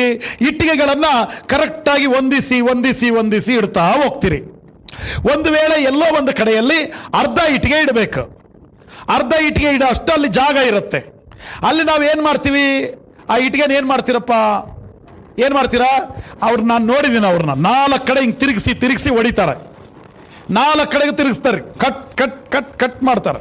4 ಪೆಟ್ಟು ಬಿದ್ದ ಮೇಲೆ ಅವರು ಎಲ್ಲಿ ಕರೆಕ್ಟಾಗಿ ಮುರಿಬೇಕಂತಿರುತ್ತೋ ಅಲ್ಲಿಗೆ ಮುರಿದು ಅದನ್ನು ಕರೆಕ್ಟಾಗಿ ಅಲ್ಲಿಗೆ ಕೂಡಿಸ್ತಾರೆ. ಗೋಡೆಯ ಇಟ್ಟಿಗೆಗಳು ಒಂದಕ್ಕೊಂದು ಹೊಂದಿಕೆಯಾಗಿ ಆಯಾ ಜಾಗದಲ್ಲಿ ಕರೆಕ್ಟಾಗಿ ಕೂಡಿಸಿ ನಮ್ಮನ್ನ ಮಂದಿರದೋಪಾದಿಯಲ್ಲಿ ಕಟ್ತಾ ಇದ್ದಾರೆ ದೇವರು. ನಾವು ಮಂದಿರದೋಪಾದಿಯಲ್ಲಿ ಕಟ್ಟಲ್ಪಡ್ತಾ ಇರುವಾಗ ನಮಗೇನಾಗುತ್ತೆ? ಪೆಟ್ಟು ಬೀಳುತ್ತೆ. ಮೇಸ್ರಿಗಳು ಹೆಂಗೆ ತಿರುಗಿಸಿ ಹೊಡಿತಾರೋ, ನಮ್ಮ ಮೇಸ್ರಿ ಇದ್ದಾನಲ್ಲ ಅವನು 4 ಕಡೆ ಹೊಡಿತಾನೆ, ನಮ್ಮ ಮೇಸ್ರಿ 16 ಕಡೆ ಹೊಡಿತಾನ್ರಿ. ಎಲ್ಲಿ ಬೇಕೋ ಅಲ್ಲಿ ಹೊಡಿತಾನೆ, ಎಲ್ಲಿ ತಪ್ಪಿರುತ್ತೋ ಅಲ್ಲಿ ಹೊಡಿತಾನೆ, ಎಲ್ಲಿ ತಿದ್ದಬೇಕಾಗಿರುತ್ತೋ ಅಲ್ಲಿ ಹೊಡಿತಾನೆ, ಎಲ್ಲಿ ಸರಿಪಡಿಸಬೇಕಾಗಿರುತ್ತೋ ಅಲ್ಲಿ ಹೊಡಿತಾನೆ. ಹೊಡೆದಿರೋ ಉದ್ದೇಶ ಏನು? ನೀನು ಆ ಮಂದಿರಕ್ಕೆ ಕರೆಕ್ಟಾಗಿ ಸೆಟ್ ಆಗಬೇಕು, ಕರೆಕ್ಟಾಗಿ ಸೂಟ್ ಆಗಬೇಕು ಆ ಜಾಗಕ್ಕೆ ನೀನು. ಅದಕ್ಕೆ ನಮ್ಮನ್ನ ಶಿಕ್ಷಿಸಿ ಶಿಕ್ಷಣವನ್ನ ಕೊಟ್ಟು ನಮ್ಮನ್ನ ಮಂದಿರದ ಉಪಾಧಿಯಲ್ಲಿ ಕಟ್ತಾನೆ. ಹಲ್ಲೆಲೂಯ. ಹೆಂಗೆ ಕಟ್ಟೋದು? ಶಿಕ್ಷಿಸಿ ಶಿಕ್ಷಣವನ್ನು ಕೊಟ್ಟು ಮಂದಿರದ ಉಪಾಧಿಯಲ್ಲಿ ನಾವು ಕಟ್ಟಲ್ಪಡ್ತಾ ಇದ್ದೀವಿ. ಇದು ದೇವರ ಪದ್ಧತಿ ರೀ. ನೋಡ್ರಿ, ನಾನು ನಿಮಗೆ ಹೇಳ, ನಿಮ್ಮ ಮಕ್ಕಳನ್ನ ಸಾಕುವ ಪದ್ಧತಿ ಒಂದಿದೆ ನಿಮಗೆ, ನಮ್ಮ ಮಕ್ಕಳನ್ನ ಸಾಕುವ ಪದ್ಧತಿ ನನಗೊಂದಿದೆ. ನೀವು ನಿಮ್ಮ ಪದ್ಧತಿ ಪ್ರಕಾರ ನಾನಿಲ್ಲ, ನನ್ನ ಪದ್ಧತಿ ಪ್ರಕಾರ ನೀವಿಲ್ಲ. ಅದೇ ತರ ತಂದೆಯಾದ ದೇವರಿಗೊಂದು ಪದ್ಧತಿ ಇದೆ. ನಮ್ಮನ್ನು ಬೆಳೆಸುವ ಪದ್ಧತಿ, ನಮ್ಮನ್ನು ನೋಡುವ ಪದ್ಧತಿ, ನಮ್ಮನ್ನು ಸರಿಪಡಿಸುವ ಪದ್ಧತಿ. ತಂದೆಗಳು ಕೋಪ ಬಂದ್ರೆ ಕೆಲವರು ಬೆತ್ತ ತಗೊಂಡು ಹೊಡಿತಾರೆ, ಕೆಲವರು ಕೈಯಲ್ಲೇ ಹೊಡಿತಾರೆ, ಕೆಲವರು ಗದರಿಸ್ತಾರೆ, ಆದರೆ ತಿದ್ದು ಮಾಡಲಿಕ್ಕೆ ಪ್ರಯತ್ನ ಮಾಡ್ತಾರೆ. ಆ ತಂದೆಯಾದ ದೇವರು ಕೂಡ ಅಷ್ಟೇ. ಆತಂದು ಒಂದು ಪದ್ಧತಿ ಇದೆ, ಆತಂದೊಂದು ಪದ್ಧತಿ ಇದೆ ರೀ. ನನ್ನ ಸ್ನೇಹಿತನ ತಂದೆ, ನಾನು ಚಿಕ್ಕ ಪ್ರಾಯದಲ್ಲಿದ್ದಾಗ ನನ್ನ ಸ್ನೇಹಿತನ ತಂದೆ ಅವ್ರದ್ದೊಂದು ಶಿಕ್ಷೆ ಕೊಡೋ ಪದ್ಧತಿ ಇತ್ತು. ಹೆಂಗೆ ಹೊಡಿತಿದ್ರು ಗೊತ್ತಾ? ಈ ಮೈನ್ಸ್ ವೈರ್ ಇರುತ್ತಲ್ಲ, ಆ ಮೈನ್ಸ್ ವೈರ್ನ ತಿರುಗಿಸಿ ಇಷ್ಟುದ್ದ ಅದು ಒಂದೇಟು ಹೊಡೆದ್ರೆ ಚರ್ಮ ಕಿತ್ತು ಬರ್ಬೇಕ್ರಿ. ಅವ್ರದ್ದೊಂದು ಪದ್ಧತಿ, ಒಬ್ಬೊಬ್ಬರದೊಂದೊಂದು ಪದ್ಧತಿ ರೀ. ಅಂದ್ರೆ ನಾನು ಏನು ಹೇಳಕ್ ಹೋಗ್ತಾ ಇದ್ದೀನಿ, ಅಷ್ಟು ಬಲವಾದ ಶಿಕ್ಷೆ ಕೊಡುವ ತಂದೆಗಳಿದ್ದಾರೆ. ಅಂತ ಬಲವಾದ ಶಿಕ್ಷೆ ಕೊಡುವ ತಂದೆಗಳಿದ್ದಾರೆ ಅನ್ನುವಾಗ ಆ ತಂದೆಯು ಕೂಡ ನಮಗೆ ಶಿಕ್ಷೆಯನ್ನು ಕೊಡ್ತಾರೆ. ಕೆಲವು ಸಾರಿ ಅದು ಬಲವಾದದ್ದಾಗಿರ್ಬೋದು, ಆ ಕೆಲವು ಸಾರಿ ಸರಳವಾದದ್ದಾಗಿರ್ಬೋದು. ಶಿಕ್ಷೆ ಅಂದ್ರೆ ಏನು? ಶಿಕ್ಷಣ. ಆ ಶಿಕ್ಷಣವನ್ನು ಕೊಡುವುದಕ್ಕಾಗಿ ಶಿಕ್ಷೆ. ನೀನಲ್ಲಿ ಸೂಟ್ ಆಗಬೇಕು, ನೀನು ಕರೆಕ್ಟಾಗಿ ಫಿಟ್ ಆಗಬೇಕು, ಬಿಡಬೇಕಾದದ್ದು ಬಿಡಬೇಕು, ಸರಿಯಾಗಬೇಕಾದದ್ದು ಸರಿಯಾಗಬೇಕು. ಪೆಟ್ಟು ಕೊಟ್ಟು ಕರೆಕ್ಟಾಗಿ ಮಂದಿರದ ಇಟ್ಟಿಗೆಗಳು ಕಟ್ಟಲ್ಪಡ್ತಾ ಇದ್ದೀರಲ್ಲ, ನೀನೊಂದು ಇಟ್ಟಿಗೆ, ಇಲ್ಲಿರೋ ನೀನೊಂದು ಇಟ್ಟಿಗೆ, ಅಲ್ಲಿರೋ ನೀನೊಂದು ಇಟ್ಟಿಗೆ, ಇಲ್ಲಿರೋ ನೀನೊಂದು ಇಟ್ಟಿಗೆ. ನಾವೇನ್ ಮಾಡ್ಬೇಕು? ನಮ್ಮನ್ನ ದೇವರ ಕೈಗೊಪ್ಪಿಸಿಕೊಡ್ಬೇಕು. ಮಂದಿರದಲ್ಲಿ ಕಟ್ಟಲ್ಪಡ್ತಾ ಇರುವ ಕಲ್ಲುಗಳು ನಾವಾದ್ರೆ, ಯೇಸು ಕ್ರಿಸ್ತನೇ ಈ ಮಂದಿರದ ಮೂಲೆಗಲ್ಲಾತನಾಗಿದ್ದಾನೆ. Hallelujah, hallelujah. ಆತನ ಮೂಲೆಗಲ್ಲು, ನಾವು ಕಟ್ಟಲ್ಪಡ್ತಾ ಇರುವ ಕಲ್ಲುಗಳು. ಮತ್ತೆ ದೇವರ ವಾಕ್ಯ ಏನ್ ಹೇಳುತ್ತೆ? ಆ ಕಟ್ಟಡವು ವೃದ್ಧಿ ಆಗುತ್ತಾ ಕರ್ತನಲ್ಲಿ ಪರಿಶುದ್ಧ ದೇವಾಲಯವಾಗ್ತದೆ. ಈ ಮಂದಿರದೋಪಾದಿಯಲ್ಲಿ ಕಟ್ಟಲ್ಪಡ್ತಾ ಇರುವ ಈ ಕಟ್ಟಡ ವೃದ್ಧಿ ಆಗ್ತಾ ಏನಾಗುತ್ತೆ? ಪರಿಶುದ್ಧವಾದ ದೇವಾಲಯವಾಗತ್ತೆ. ದಿನಗಳ ಕಲಿತಾ ನಾವೇನಾಗಬೇಕು? ಪರಿಶುದ್ಧರಾಗಬೇಕಂತ ವಾಕ್ಯ ಹೇಳುತ್ತೆ. ದಿನ ಕಳಿತ ಪಾಪಿಗಳಾಗಬಾರ್ದು. ನಾವು ಎಷ್ಟು ವಾಕ್ಯ ಕೇಳ್ತೀವೋ ಅಷ್ಟು ಪರಿಶುದ್ಧರಾಗಬೇಕು. ನಾನು ನಿಮಗೆ ಹೇಳ್ತೀನಿ ರೀ, ನೀವು ಬಟ್ಟೆ ತೊಳಿತೀರಲ್ಲ, ಬಟ್ಟೆ ತೊಳಿಬೇಕಾದ್ರೆ ಗಲೀಜು ಹೋಗ್ಲಿಕ್ಕೆ ಒಂದ್ಸಾರಿ ನೀವು ತೊಳಿತೀರಾ, ಮತ್ತೆ ಇನ್ನು ಗಲೀಜಿದ್ರೆ ಮತ್ತೊಂದು ಸಾರಿ ತೊಳಿತೀರಾ, ಇನ್ನೊಂದು ಸ್ವಲ್ಪ ಹೋಗುತ್ತಲ್ಲ, ಇನ್ನು ಸ್ವಲ್ಪ ಕ್ಲಿಯರ್ ಆಗತ್ತೆ, ಮತ್ತೊಂದು ಸಾರಿ ತೊಳಿತೀರಾ, ಅವಾಗ ಪೂರ್ತಿ ಕ್ಲಿಯರ್ ಆಗತ್ತೆ. 3 ಸಾರಿನೋ 4 ಸಾರಿನೋ 5 ಸಾರಿ ತೊಳೆದಾಗ ಪೂರ್ತಿ ಕ್ಲಿಯರ್ ಆಗತ್ತೆ. ನೀವು ತೊಳೆದಂಗೆಲ್ಲ ಗಲೀಜಾಗ್ತಾ ಹೋದ್ರೆ ಅದಕ್ಕೇನಂತಾರೆ? ಉಲ್ಟಾ. ನೀವು ತೊಳೆದ್ರಿ ಡಬಲ್ ಗಲೀಜಾಯ್ತು, ಮತ್ತೆ ತೊಳೆದ್ರಿ ಡಬಲ್ ಗಲೀಜಾಯ್ತು, ಇನ್ನೂ ತೊಳೆಯಕ್ಕೆ ಹೋದ್ರೆ ಮತ್ತೆ ಡಬಲ್ ಗಲೀಜಾಯ್ತು. ಅವಾಗ ಏನ್ ಮಾಡ್ತೀರಾ? ಬಟ್ಟೆ ಇಡ್ತೀರಾ, ಬಿಸಾಕ್ಬಿಡ್ತೀರಾ. ಅದ್ರ ಅವಶ್ಯಕತೆ ಇಲ್ಲ. ತೊಳೆದಷ್ಟು ಗಲೀಜಾಗತ್ತಂದ್ರೆ ಮತ್ತೆ ಅದಕ್ಕೆ ಇಟ್ಕೊಳ್ಳೋದು. ತೊಳೆದಷ್ಟು ಏನಾಗಬೇಕು? ಕ್ಲೀನ್ ಆಗಬೇಕು. ಎಷ್ಟು ವರ್ಷದಿಂದ ನಾವು ವಾಕ್ಯ ಕೇಳ್ತಿರ್ಬೋದು, ಎಷ್ಟು ವರ್ಷದಿಂದ ದೇವರ ಸನ್ನಿಧಾನದಲ್ಲಿ ನಾವು ಬರ್ತಾ ಇರ್ಬೋದು. ನಾನು ಕಳೆದ ವಾರದಲ್ಲಿ ಹೇಳಿದ್ನಲ್ಲ, ಥೆಸಲೋನಿಕ ಸಭೆಯವರು ಒಂದೇ ವರ್ಷದವರು. ನೀನು ಎಷ್ಟು ವರ್ಷದವನು? ಎಷ್ಟು ವರ್ಷದಿಂದ ವಾಕ್ಯ ಕೇಳ್ತಿದ್ಯಾ? ವರ್ಷದಿಂದ ವರ್ಷಕ್ಕೆ ನಾವೇನಾಗಬೇಕಂದ್ರೆ ಪರಿಶುದ್ಧರಾಗಬೇಕು. ನನ್ನ ಜೊತೆಯಲ್ಲಿ ಅಶುದ್ಧನೋ ಬನಿದ್ರೆ ನನ್ನ ಜೀವಿತವನ್ನು ನೋಡಿ ಅವನು ಪರಿಶುದ್ಧನಾಗಬೇಕು. ಹಲ್ಲೆಲೂಯಾ. ಇದೀರಾ? ಇದು ದೇವರ ಪದ್ಧತಿ ರೀ. ಮತ್ತೆ ಆಮೇಲೆ ಇನ್ನೊಂದು ಮಾತಿದೆ, ಓದಪ್ಪ ಮುಂದಕ್ಕೆ. ಆತನಲ್ಲಿ ನೀವು ಸಹ ಪವಿತ್ರಾತ್ಮನ ಮೂಲಕವಾಗಿ ದೇವರಿಗೆ ನಿವಾಸ ಸ್ಥಾನವಾಗುವುದಕ್ಕಾಗಿ ನಮ್ಮ ಸಂಗಡ ಕಟ್ಟಲ್ಪಡುತ್ತಾ ಇದ್ದೀರಿ. ಹಲ್ಲೆಲೂಯಾ. ಏನ್ ಮಾಡ್ತಾ ಇದ್ದೀರಿ? ನಮ್ಮ ಸಂಗಡ ನೀವೇನ್ ಮಾಡ್ತಾ ಇದ್ದೀರಾ? ಕಟ್ಟಲ್ಪಡ್ತಾ ಇದ್ದೀರಾ. ಎಲ್ಲಿ ಪಾಸ್ಟೇ, ಎಲ್ಲಿವರೆಗೂ ಪರಿಶುದ್ಧರಾಗಿರಬೇಕು? ನಮ್ಮ ಉಸಿರು ಇರುವ ತನಕ, ನಾವು ಈ ಲೋಕದಲ್ಲಿ ಇರುವ ತನಕ ಪರಿಶುದ್ಧರಾಗಬೇಕು. ಇದು ಈ ಬಿಲ್ಡಿಂಗ್ ಮುಗುದಿಲ್ಲ ರೀ. ನೋಡ್ರಿ, ಅಲ್ಲೇನ್ ಹೇಳುತ್ತೆ? ದೇವರಿಗೆ ನಿವಾಸ ಸ್ಥಾನವಾಗುವುದಕ್ಕಾಗಿ ನಮ್ಮ ಸಂಗಡ ಕಟ್ಟಲ್ಪಡುತ್ತಾ ಇದ್ದೀರಿ. ಅಂದ್ರೆ ಬಿಲ್ಡಿಂಗ್ ಕಂಪ್ಲೀಟ್ ಆಗಿಲ್ಲ, ಇನ್ನು ಕಟ್ಟಲ್ಪಡ್ತಾ ಇದ್ದೀರಾ. ಈ ಬಿಲ್ಡಿಂಗ್ ಇನ್ನು ಕಂಪ್ಲೀಟ್ ಆಗಲ್ಲ. ಅಂದ್ರೆ ನಾನೇನ್ ಹೇಳ್ತೀನಿ, ಆತ್ಮಿಕವಾದ ಈ ಮಂದಿರ ಪೂರ್ತಿಗೊಳ್ಳಲ್ಲ. ನಾವು ಕಟ್ಟಲ್ಪಡ್ತಾನೆ ಇರಬೇಕು, ಪರ್ಫೆಕ್ಟ್ ಆಗ್ತಾನೆ ಇರಬೇಕು, ಪರಿಶುದ್ಧರಾಗ್ತಾನೆ ಇರಬೇಕು, ನೀತಿವಂತರಾಗ್ತಾನೆ ಇರಬೇಕು, ಪ್ರಾರ್ಥನಾ ಪರರಾಗ್ತಾನೆ ಇರಬೇಕು. ಈ ಲೋಕದಲ್ಲಿರುವಷ್ಟು ಕಾಲವೂ ಸಹ ಪಾಪಗಳ ಮಧ್ಯದಲ್ಲಿ ವಾಸ ಮಾಡ್ತಿದೀಯಾ? ದೋಷಗಳ ಮಧ್ಯದಲ್ಲಿ ವಾಸ ಮಾಡ್ತಿದೀಯಾ? ಶಾಪಗಳ ಮಧ್ಯದಲ್ಲಿ ವಾಸ ಮಾಡ್ತಾ ಇದೀಯಾ? ನೀನು ಈ ಲೋಕದಲ್ಲಿ ಇರುವಷ್ಟು ಕಾಲ ಪರಿಶುದ್ಧತೆಯನ್ನು ಕಾಪಾಡ್ಕೋಬೇಕು. Hallelujah, hallelujah. ದೇವರ ಪದ್ಧತಿ ಇದೆ. ಏನ್ ದೇವರ ಪದ್ಧತಿ? ನಿನ್ನನ್ನ ಮಂದಿರದ ಉಪಾಧಿಯಲ್ಲಿ ಕಟ್ಟುವುದು ದೇವರ ಪದ್ಧತಿ. ದೇವರ ಪದ್ಧತಿ ಎಂಬ ಮರ್ಮ. ಮೂರನೇ ಮಾತು ನಾನು ಹೇಳಕ್ ಬಯಸ್ತೀನಿ. ಮೂರನೇ ಮಾತು, ಎಫೆಸ ಪತ್ರಿಕೆ 3ನೇ ಅಧ್ಯಾಯ 18 ಮತ್ತು 19ನೇ ವಾಕ್ಯ ಓದ್ತಿರಪ್ಪ. ನೀವು ದೇವರ ಪ್ರೀತಿಯಲ್ಲಿ ನೆಲೆಗೊಂಡು, ಕೇಳಿಸ್ಕೊಳ್ರಿ, ನೀವು ದೇವರ ಪ್ರೀತಿಯಲ್ಲಿ ನೆಲೆಗೊಂಡು ನಿಂತು ಅದರ ಅಗಲ ಉದ್ದ ಎತ್ತರ.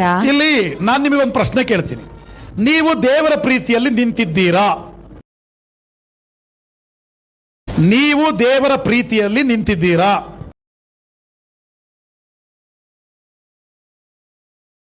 ಏನು? ನಿಂತಿದ್ದೀರಿ. ಹಲ್ಲೆಲೂಯಾ. ನೀವು ದೇವರ ಪ್ರೀತಿಯಲ್ಲಿ ನಿಂತಿದ್ದೀರಾ? ಹಾಗಿದ್ರೆ ದೇವರ ಪ್ರೀತಿಯಲ್ಲಿ ನಿಂತಿರುವಂತ ನಿಮಗೆ ದೇವರ ಪ್ರೀತಿಯ ಉದ್ದ, ಆಳ, ಅಗಲ ಎಷ್ಟು ಅಂತ ಗೊತ್ತಾ? ಗೊತ್ತಿಲ್ಲ. ಚೇರ್ ಮೇಲೆ ನಿಂತರೆ ಹೇಳ್ಬಲ್ವಿ ನಾವು 18 ಇಂಚ್ ಎತ್ತರ ಐತು ಫಸ್ಟ್ ಇದು ಅಂತ. ಅಳತೆ ಮಾಡಿ ನೋಡ್ರಿ, ಆಮೇಲೆ 18 ಇಂಚ ಇರ್ತತಿ. 18 ಇಂಚ್ ಎತ್ತರ ಐತು ಫಸ್ಟ್ ಇದು ಅಂತ ನೀವು ಹೇಳಬಲ್ರಿ, ಕುರ್ಚಿ ಮೇಲೆ ನಿಂತರೆ, ಟಿಪಾಯಿ ಮೇಲೆ ನಿಂತರೆ. ಆದರೆ ದೇವರ ಪ್ರೀತಿಯಲ್ಲಿ ನಿಂತಿರುವ ಕಾರಣ ವಸ್ತುಗಳನ್ನು ಅಳತೆ ಮಾಡ್ದಂಗೆ ದೇವರ ಪ್ರೀತಿಯನ್ನು ಅಳತೆ ಮಾಡೋಕ್ಕಾಗಲ್ಲ. ನಾವು ನಿಂತಿರೋದಲ್ಲಿ ದೇವರ ಪ್ರೀತಿಯಲ್ಲಿ ಅದರ ಉದ್ದ, ಆಳ, ಅಗಲವನ್ನು ಅಳೆಯುವುದಕ್ಕಾಗಲ್ಲ. ದೇವರ ಪ್ರೀತಿಯನ್ನ ಗ್ರಹಿಸುವ ಜ್ಞಾನ ಕೊಡಪ್ಪ, ದೇವರ ಪ್ರೀತಿಯನ್ನ ಅನುಭವಿಸುವ ಶಕ್ತಿ ಕೊಡಪ್ಪ ಅಂತ ದೇವರಲ್ಲಿ ಪ್ರಾರ್ಥನೆ ಮಾಡಿ ಕೇಳಿ ಪಡಿಬೇಕೇ ಹೊರತು ದೇವರ ಪ್ರೀತಿಯನ್ನ ಅಳತೆ ಮಾಡಕ್ಕೆ ನಮ್ಮಿಂದ ಆಗೋದಿಲ್ಲ. ಹಲ್ಲೆಲೂಯಾ. ಅದೇ ಇಲ್ಲಿ ವಾಕ್ಯ ಹೇಳುತ್ತೆ. ಇನ್ನೊಂದ್ಸರಿ ಓದಪ್ಪ ಇವಾಗ. ನೀವು ದೇವರ ಪ್ರೀತಿಯಲ್ಲಿ ನೆಲೆಗೊಂಡು ನಿಂತು ಅದರ ಅಗಲ, ಉದ್ದ, ಎತ್ತರ, ಆಳ ಎಷ್ಟೆಂಬುದನ್ನು ದೇವಜನರೆಲ್ಲರೊಂದಿಗೆ ಗ್ರಹಿಸಲು ಜ್ಞಾನಕ್ಕೆ ಮೀರುವ ಕ್ರಿಸ್ತನ ಪ್ರೀತಿಯನ್ನು ತಿಳುಕೊಳ್ಳಲು ಪೂರ್ಣ ಶಕ್ತರಾಗಿದ್ದು ದೇವರ ಸಂಪೂರ್ಣತೆಯ ಮಟ್ಟಿಗೂ ಪರಿಪೂರ್ಣರಾಗುವ ಹಾಗೆ ನಿಮಗೆ ದಯಪಾಲಿಸಲಿ ಎಂದು ಆತನನ್ನ ಬೇಡಿಕೊಳ್ಳುತ್ತೇನೆ. ನೋಡ್ರಿ, ದೇವರ ಪ್ರೀತಿಯ ಉದ್ದ, ಆಳ, ಅಗಲವನ್ನ ಅಳಿಯಕ್ಕಾಗಲ್ಲ. ಆದರೆ ಅಂತ ಶ್ರೇಷ್ಠವಾದ ಪ್ರೀತಿಯನ್ನ ನಿಮಗೆ ಗ್ರಹಿಸುವ ಶಕ್ತಿ ಕೊಡ್ಲಿ ಅಂತ ಆ ದೇವರಲ್ಲಿ ನಾನು ಕೇಳ್ತೀನಿ ಅಂತಾನೆ ಪೌಲು. ಆ ಪ್ರೀತಿಯನ್ನ ಗ್ರಹಿಸುವ ಶಕ್ತಿ ಕೊಡ್ಲಿ ಅಂತ. ದೇವರ ಮಕ್ಕಳೇ, ದೇವರ ಪ್ರೀತಿಯನ್ನ ಹೇಳಕ್ಕಾಗಲ್ಲ. ಎಷ್ಟು ಹಾಡಿನಲ್ಲಿ ದೇವರ ಪ್ರೀತಿ ಮುಗಿಸ್ಬೋದು? ಇವತ್ತು ಎಷ್ಟು ಹಾಡು ಆಡಿದ್ರಿ? 3 ಆರಾಧನೆಯಲ್ಲಿ ಸೇರಿಸಿ, 5 ಕಾಣಿಕೆಗೆ ಸೇರಿಸಿ, 6 ಲಾಸ್ಟಿಗೆ 1 ಸೇರಿಸಿ 7 ಹಾಡಿಗೆ ದೇವರ ಪ್ರೀತಿ ಮುಗಿತಾ? ಮುಗಿಯಲ್ಲ. 70 ಹಾಡಿಗೆ ಮುಗಿಯುತ್ತಾ?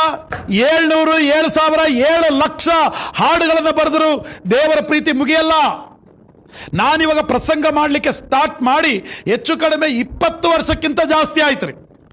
20 ವರ್ಷಕ್ಕಿಂತ ಹೆಚ್ಚು ನಾನು ಎಷ್ಟು ಸಾವಿರ ಪ್ರಸಂಗಗಳನ್ನ ಮಾಡಿರ್ಬೋದು. ದೇವರ ಪ್ರೀತಿ ಮುಗಿತಾ? ಇಲ್ಲ ರೀ. ದೇವರ ವಾಕ್ಯವನ್ನ ನೀನು ಎಷ್ಟು ಸಾರಿ ಓದಿದ್ರು, ಎಷ್ಟು ಸಾರಿ ಕೇಳಿದ್ರು, ಎಷ್ಟು ಸಾರಿ ಹಾಡಿದ್ರು ದೇವರ ಪ್ರೀತಿ ಮುಗಿಯಲ್ಲ. ಒಬ್ಬ ಮನುಷ್ಯ ದೇವರ ಪ್ರೀತಿಯ ಬಗ್ಗೆ ಬರೀತಾ ಕೂತ್ಕೊಂಡಂತೆ. ದೇವರ ಪ್ರೀತಿಯ ಬಗ್ಗೆ ಬರೀ ಬರ್ದ 1000 ಪೇಜ್ಗಳಾಯ್ತು, 2000 ಪೇಜ್ ಆಯ್ತು, ಪೇಪರ್ ಬುಕ್ಸ್ ಬರ್ದ. ದೇವರ ಪ್ರೀತಿ ಮುಗಿಯೋದು ಇಲ್ಲ. ಆಮೇಲೆ ಅವನೇನ್ ಮಾಡ್ದ ಅಂದ್ರೆ, ದೇವರ ಪ್ರೀತಿಯನ್ನು ಹೆಂಗಪ್ಪ ವರ್ಣನೆ ಮಾಡೋದು? ದೇವರ ಪ್ರೀತಿ ಜನರಿಗೆ ಅರ್ಥ ಮಾಡಿಸ್ಬೇಕು. ನಾನು ಹೆಂಗೆ ಹೇಳಿ ದೇವರ ಪ್ರೀತಿನ? ಅದಕ್ಕೆ ಅವನು ಅಷ್ಟು ಪೇಪರ್ಗಳಲ್ಲಿ ಬರೆಯೋಕ್ಕಾಗಲಾರ್ದು ಇರುವಂಥದ್ದು 8 ಲೈನಲ್ಲಿ ದೇವರ ಪ್ರೀತಿ ಬರೆದಾರೆ. ಎಷ್ಟು ಲೈನಲ್ಲಿ? 8 ಲೈನ್. ಏನು ಬರೆದ ದೇವರ ಪ್ರೀತಿ ಬಗ್ಗೆ? ಆಕಾಶದಷ್ಟು ದೊಡ್ಡ ಪೇಪರ್ ತಗೊಂಡು, ಸಮುದ್ರದಷ್ಟು ಇಂಕನ್ನು ತಗೊಂಡು, ಈ ಭೂಮಿಯಲ್ಲಿ ಇರುವಷ್ಟು ಮರಗಳ ಕೊಂಬೆಯನ್ನು ತಗೊಂಡು ಪೆನ್ ಮಾಡಿ ದೇವರ ಪ್ರೀತಿಯನ್ನು ಬರೀತಾ ಕೂತ್ರೆ ಪೇಪರ್ ಮುಗಿದೋಗುತ್ತೆ, ಇಂಕ್ ಖಾಲಿ ಆಗತ್ತೆ, ಪೆನ್ನುಗಳು ಸವಿದು ಹೋಗ್ತವೆ.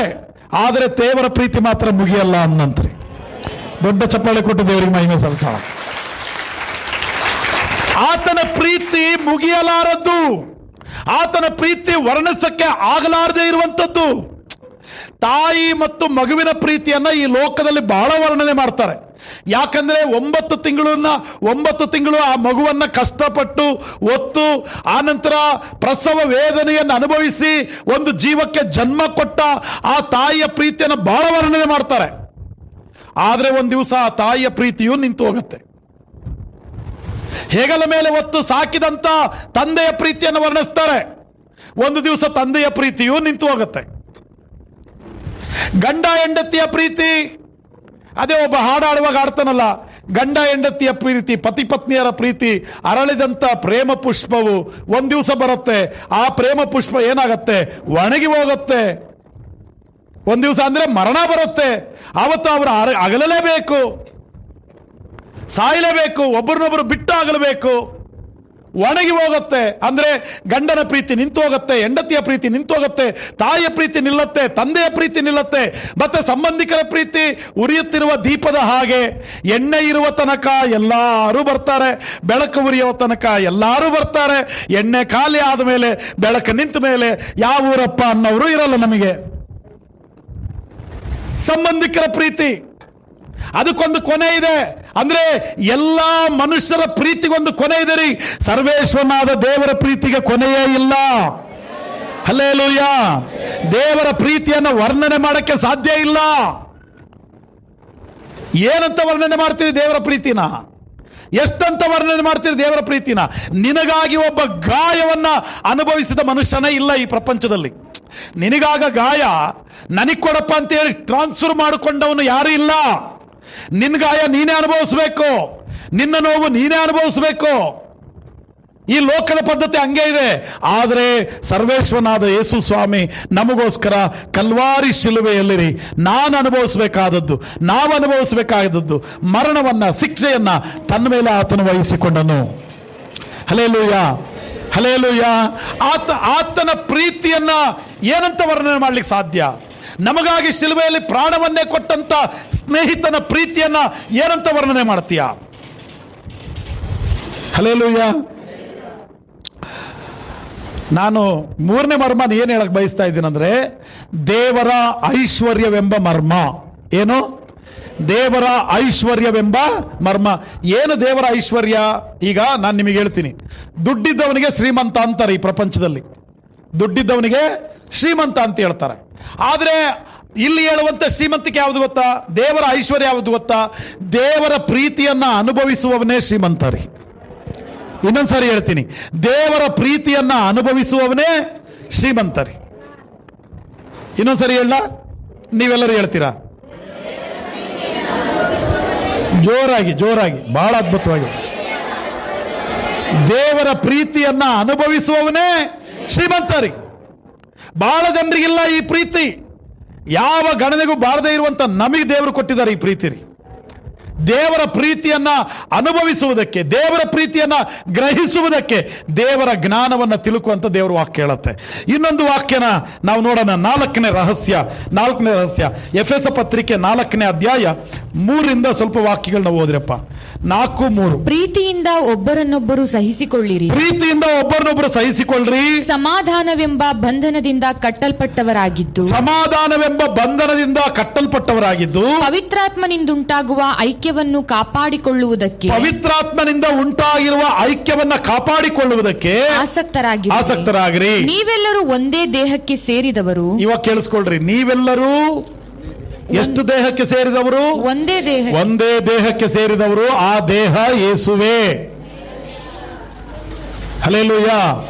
ಆ ದೇಹ ಸಭೆಯೇ. ಈ ಸಭೆಗೆ ಶಿರಸ್ಸು ಯೇಸುವೇ. ಹಲ್ಲೆಲೂಯಾ. ಸಭೆ ಎಂಬ ದೇಹಕ್ಕೆ ಸಂಬಂಧಪಟ್ಟವರು ನೀವು. ಈ ಸಭೆಗೆ ಶಿರಸ್ಸು ಯಾರು? ದೇವರು. ವಾಕ್ಯ ಏನ್ ಹೇಳುತ್ತಂದ್ರೆ, ನೀವೆಲ್ಲರೂ ಯಾವ ದೇಹಕ್ಕೆ, ಎಷ್ಟು ದೇಹಕ್ಕೆ? ಒಂದೇ ದೇಹಕ್ಕೆ ಸಂಬಂಧಪಟ್ಟವರು. ಆಮೇಲೆ ಒಬ್ಬನೇ ಆತ್ಮನನ್ನು ಹೊಂದಿದವರು. ಎಷ್ಟು ಆತ್ಮನನ್ನು ಹೊಂದಿದ್ದೀರಾ? ಒಬ್ಬನೇ ಆತ್ಮನನ್ನು ಹೊಂದಿದ್ದೇವೆ. ಹಲ್ಲೆಲೂಯಾ. ಒಂದೇ ಆತ್ಮ ರೀ. ನಮ್ಮೆಲ್ಲರನ್ನ ನಡೆಸುವಂಥದ್ದು ಒಂದೇ ಆತ್ಮ. ಉದಾಹರಣೆಗೆ ನಾನು ನಿಮಗೆ ಹೇಳ್ತೀನಿ ರೀ, ನಾವೆಲ್ಲರೂ ದಾರಿಯಲ್ಲಿ ಹೋಗ್ತಾ ಇರಬೇಕಾದ್ರೆ ಈ ದಾರಿಯಲ್ಲಿ ಹೋಗೋದು ಬೇಡ, ನಾವು ಈ ದಾರಿಗೆ ಹೋಗೋಣ ಅಂತ ನಿಮಗೆ ಅನ್ನಿಸಿದ್ರೆ ಆ ದಾರಿಯಲ್ಲಿ ಏನೋ ಅಪಾಯ ಇದೆ, ಈ ದಾರಿಯಲ್ಲಿ ಹೋಗಪ್ಪ ಅಂತ ನಡೆಸಿದವನು ದೇವರಾತ್ಮನು. ಅರ್ಥ ಆಗಿದೆಯಾ? ವಾಕ್ಯ ಕೇಳ್ತಾ ಇರುವಾಗ ನಿಮ್ಮ ಹೃದಯದಲ್ಲಿ ಅಯ್ಯೋ ಹೌದಪ್ಪ ನಾನಿಂತ ತಪ್ಪು ಮಾಡಿದ್ದೀನಲ್ಲ ಅಂತ ನಿಮಗೆ ಅನ್ನಿಸಿದ್ರೆ, ಪಶ್ಚಾತ್ತಾಪ ಪಟ್ರೆ, ಆ ಪಶ್ಚಾತ್ತಾಪವನ್ನು ಹುಟ್ಟಿಸಿದವನು ಪರಿಶುದ್ಧಾತ್ಮನು. ಹಲ್ಲೆಲೂಯಾ. ಒಂದು ವೇಳೆ ನೀವು ಪ್ರಾರ್ಥಿಸ್ತಾ ಇರುವಾಗ, ಆರಾಧನೆ ಮಾಡ್ತಾ ಇರುವಾಗ, ದೇವರ ವಾಕ್ಯ ಕೇಳ್ತಾ ಇರುವಾಗ ನೀವು ನಿಮ್ಮ ಕಣ್ಣಲ್ಲಿ ನೀರು ಬಂದು ಅಯ್ಯೋ ದೇವರೇ ಅಂತೇಳಿ ನೀನು ಅಳುತ್ತಾ ಕೂತ್ರೆ, ನೀನು ಸಾಮಾನ್ಯವಾಗಿ ಅಳವನಲ್ಲ, ಇನ್ನೊಬ್ಬನ್ನ ಅಳಸವನು. ಅಂಥವನು ನೀನೇ ಅಳ್ತಾ ಇದೀಯ ಅಂದ್ರೆ ಆ ಕಾರ್ಯ ಮಾಡ್ತಾ ಇರೋವನು ಯಾರು? ಪರಿಶುದ್ಧಾತ್ಮನು. ಹಲ್ಲೆಲೂಯಾ. ನಾ ಹೇಳೋದು ಅರ್ಥ ಆಗ್ತಿದ್ಯಾ? ಆ ಕಣ್ಣೀರು ಸುರಿಸ ದೇವರನ್ನ ಘನಪಡಿಸ್ತೀವಲ್ಲ, ಯಾರಿಗೆ ಸಾಧ್ಯ ರೀ ಅದು? ಪರಿಶುದ್ಧಾತ್ಮನು ನಿನ್ನೊಳಗಿರುವುದರಿಂದ 10 ಪ್ರಾರ್ಥನೆ ಮಾಡ್ತೀಯಾ, ದೇವರ ಹತ್ರ ಕ್ಷಮೆ ಯಾಚಿಸ್ತೀಯಾ, ಅಯ್ಯೋ ನನ್ನ ತಪ್ಪಾಯ್ತಪ್ಪ ಅಂತೀಯಾ. ದೇವರಾತ್ಮ ನಿನ್ನ ಸಂಗಡ ಇರೋದ್ರಿಂದ ಮಗ ಈ ದಾರಿ ಬೇಡಪ್ಪ, ಈ ದಾರಿಯಲ್ಲಿ ಹೋಗೋ ಮಗ ಅಂತ ದೇವರಾತ್ಮನ ಮಾರ್ಗದರ್ಶನ ಮಾಡ್ತಾನೆ. ಆತನಿಗೆ ದೇವರಾತ್ಮನ ಅಂತ ಹೇಳ್ತೀವಿ ನಾವು. ಹಲ್ಲೆಲೂಯಾ. ಹಲ್ಲೆಲೂಯಾ. ಆ ನಮಗಿರುವಂತ ದೇವರಾತ್ಮನ ಎಷ್ಟು? ಒಬ್ಬನೇ. ದುರಾತ್ಮನ 100 ಇದೆ, ದುರಾತ್ಮಗಳ ಸೇನೆ 106 ಇದೆ. ದುರಾತ್ಮಗಳ ಸೇನೆ 1000 ಸಂಖ್ಯೆಯಲ್ಲಿ, ಲಕ್ಷದ ಸಂಖ್ಯೆಯಲ್ಲಿ ಇರ್ಬೋದು, ಆದರೆ ದೇವರಾತ್ಮನ ಮಾತ್ರ ಒಬ್ಬನೇ ರೀ. ಹಲ್ಲೆಲೂಯಾ. ಒಬ್ಬ ಹುಡುಗನಿಗೆ ನಾವು ಬಹಳ ವರ್ಷಗಳ ಹಿಂದೆ ಒಬ್ಬ ಹುಡುಗನಿಗೆ ನಾವು ಪ್ರಾರ್ಥನೆ ಮಾಡಿದ್ವಿ. ದೆವ್ವ ಹಿಡಿದಿತ್ತು ಅವನಿಗೆ ಪ್ರಾರ್ಥನೆ ಮಾಡಿದ್ವಿ. ಪ್ರಾರ್ಥನೆ ಮಾಡ್ತಾ ಇರಬೇಕಾದ್ರೆ ಪ್ರೇಯರ್ ಮಾಡ್ತಾ ಅವನು ಕೂಗಾಡ್ಕೊಂಡು ನಾನು ರುದ್ರಮ್ಮ ಅಂದರಿ. ಅವನು ನಮಗೆ ರುದ್ರಮ್ಮ, ಯೇಸು ಸ್ವಾಮಿ ನಾಮದಲ್ಲಿ ರುದ್ರಮ್ಮ ಬಿಟ್ಟು ಹೋಗಲಿ ಅಂತ ಪ್ರಾರ್ಥನೆ ಮಾಡಿದಾಗ ರುದ್ರಮ್ಮ ಬಿಟ್ಟೋಯ್ತು. ರುದ್ರಮ್ಮ ಬಿಟ್ಟೋಗಿ 3 ನಿಮಿಷ ಬಿಟ್ಟು ಮತ್ತೆ ಕೂಗಕ್ಕೆ ಸ್ಟಾರ್ಟ್ ಮಾಡ್ದ, ನಾನು ಕೆಂಚಮ್ಮ ಅಂದರಿ. ಮತ್ತೆ ನಾವು ಪ್ರಾರ್ಥನೆ ಮಾಡಿದ್ವಿ. ಮತ್ತೊಂದು 10-15 ನಿಮಿಷ ಪ್ರಾರ್ಥನೆ ಮಾಡಿದ್ಮೇಲೆ ಕೆಂಚಮ್ಮ ಬಿಟ್ಟು ಹೋಯ್ತ್ರಿ. ಮತ್ತೆ ಹೇಳ್ದ ಇವಾಗ ನಾನು ದುರ್ಗಮ್ಮ ಅಂದ. ಇನ್ನೊಂದ್ಸಾರಿ ಅಮ್ಮ, ಆ ಅಮ್ಮ, ಈ ಅಮ್ಮ, ಕಾಳಮ್ಮ ಅಂತ ಹೇಳಿ 7 ಹೆಸರು ಹೇಳ್ದಾರಿ. 7 ಹೆಸರಿಗೆ 10 ನಿಮಿಷ 15 ನಿಮಿಷ ಪ್ರೇಯರ್ ಮಾಡಿದ್ವಿ. ಪ್ರೇಯರ್ ಮಾಡಿ ಕಣ್ಣಲ್ಲಿ ಎಣ್ಣೆ ಹಾಕಿ ಪ್ರಾರ್ಥನೆ ಮಾಡಿ 7 ದೆವ್ವಗಳು ಬಿಟ್ಟೋದು. ಅವನು ಸೌಖ್ಯ ಆದರಿ. ಅವನಿಗೆ ದೆವ್ವ ಬಿಟ್ಟು ಹೋಗ್ಲಿಕ್ಕೆ ಮುಂಚೆ ಅವನ ಶರೀರದಲ್ಲಿ ದೆವ್ವ ಇದ್ದಾಗ ಒಂದು ಟ್ರ್ಯಾಕ್ಟರ್ ಲೋಡ್ ಕಟ್ಟಿಗೆ ಒಬ್ಬನೇ ಹೊಡೆದಿದ್ದ. ಒಳಗೆ ದೆವ್ವ ಇತ್ತವಾಗ. ಅವ್ರ ಮನೆಗೆ ಪ್ರೇಯರ್ ಮಾಡಕ್ಕಂತ ಹೋದ್ರೆ ಅವ್ರ ಅಪ್ಪ ಅಂತಾನೆ, ಬ್ಯಾಡ್ ಬಿಡ್ರಿ ಸರ್, ಪ್ರೇಯರ್ ಮಾಡಬೇಡ್ರಿ, ಒಂದು ಟ್ರ್ಯಾಕ್ಟರ್ ಲೋಡ್ ಕಟ್ಟಿಗೆ ಹೊಡೆದನು, ಯಾವತ್ತೂ ಕೆಲಸ ಮಾಡಲ್ಲ ಅವನು ಅಂದ್ರೆ ದೆವ್ವ ಇರಲಿ ಅಂತ ಅವ್ರಪ್ಪ, ಕೆಲಸ ಆಗ್ತಾವಂತ. ಒಂದು ಟ್ರ್ಯಾಕ್ಟರ್ ಲೋಡ್ ಕಟ್ಟಿಗೆ ಹೊಡೆದನ್ರಿ. ಆಮೇಲೆ ಹಿಂಗೆ ಅವನು ಕೆಳಗಡೆ ಬಿದ್ದು ಅವನ ಮೇಲೆ ಒಂದು 5-6 ಜನ ಬಿದ್ದು ಗಟ್ಟಿಯಾಗಿ ಹಿಡ್ಕೊಂಡ್ರೆ, ಅವನ ಶರೀರದಲ್ಲಿ ದೆವ್ವ ಇದ್ದಾಗ ಅವನು ಡಿಪ್ಸ್ ಹೊಡಿತಾನೆ. 6 ಜನರನ್ನು ಕೂರಿಸ್ಕೊಂಡು ಮೇಲ್ಗಡೆ ಡಿಪ್ಸ್ ಹೊಡೆದು ಎತ್ತಿ ಬಿಸಾಡ್ತಾನೆ. 7 ದೆವ್ವಗಳಿಗೆ ಅಷ್ಟು ಶಕ್ತಿ ಇದ್ರೆ, ಬೈಬಲಲ್ಲಿ ಒಬ್ಬ ಮನುಷ್ಯ ಇದ್ದ, 2,000 ದೆವ್ವಗಳು ಸೇರ್ಕೊಂಡಿದ್ವು ಅವನಿಗೆ. 2,000 ದೆವ್ವ ರೀ. ಸರಪಳಿ ಕಟ್ಟಿದ್ರು, ಅವನನ್ನ ಊರಿಂದ ಆ ಕಡೆಗೆ ಹಾಕಿದ್ರು. ಯಾರನ್ನಾದ್ರೂ ಜನರನ್ನು ನೋಡಿದ್ರೆ ಹಲ್ಲು ಕಡಿತಾ ಇದ್ದರಿ. ಸರಪಳಿ ಕಟ್ಟಿ ಹಾಕಿದ್ರು ಅವನನ್ನ. ಒಂದ್ಸಾರಿ ಯೇಸು ಸ್ವಾಮಿ ಆ ದಾರಿಯಲ್ಲಿ ಬರ್ತಾ ಇದ್ರು. ಆ ದಾರಿಯಲ್ಲಿ ಬರ್ತಾ ಇರ್ಬೇಕಾದ್ರೆ ಏನ್ ಕೂಗ್ತಾನೆ ಗೊತ್ತಾ? ಸ್ವಾಮಿ, ನನ್ನ ಗೊಡವೆ ನಿನಗೆ ಯಾಕೆ? ಅಯ್ಯೋಯಪ್ಪ, ನನ್ನ ಹತ್ರ ಬರಬೇಡ, ಬಿಟ್ಟು ಹೋಗ್ತೀವಿ ನಾವು. ದಂಡು ಅಂತ ಅವನ ಹೆಸರು. ದಂಡಾಗಿ ದೆವ್ವಗಳು ನಾವು ಸೇರ್ಕೊಂಡಿದ್ದೀವಿ. ಎಷ್ಟು? 2,000 ದೆವ್ವಗಳು. ನನ್ನ ಹತ್ರ ಬರಬೇಡ ಸ್ವಾಮಿ, ನಿನ್ ನೋಡಿದ್ರೆ ಭಯ ಆಗುತ್ತೆ ನಮ್ಮನ್ನ, ನಾವು ಬಿಟ್ಟು ಹೋಗ್ತೀವಿ, ನಾವು ನೀನು ಆಜ್ಞೆ ಕೊಡು. ಅಲ್ಲಿ 2,000 ಹಂದಿಗಳಿದಾವು, ಆ ಹಂದಿಗಳೊಳಗೆ ಹೋಗಿ ಸೇರ್ಕೊಳ್ತೀವಿ, ನೀನು ಆಜ್ಞೆ ಕೊಡು ಅಂತ ಯೇಸು ಸ್ವಾಮಿ ಹತ್ರ ಹೆದರಿ ನಡಗಿದ್ವು ದೆವ್ವಗಳು. Hallelujah, hallelujah. ನಾನು ಏನು ಹೇಳಕ್ ಹೋಗ್ತಾ ಇದ್ದೀನಿ?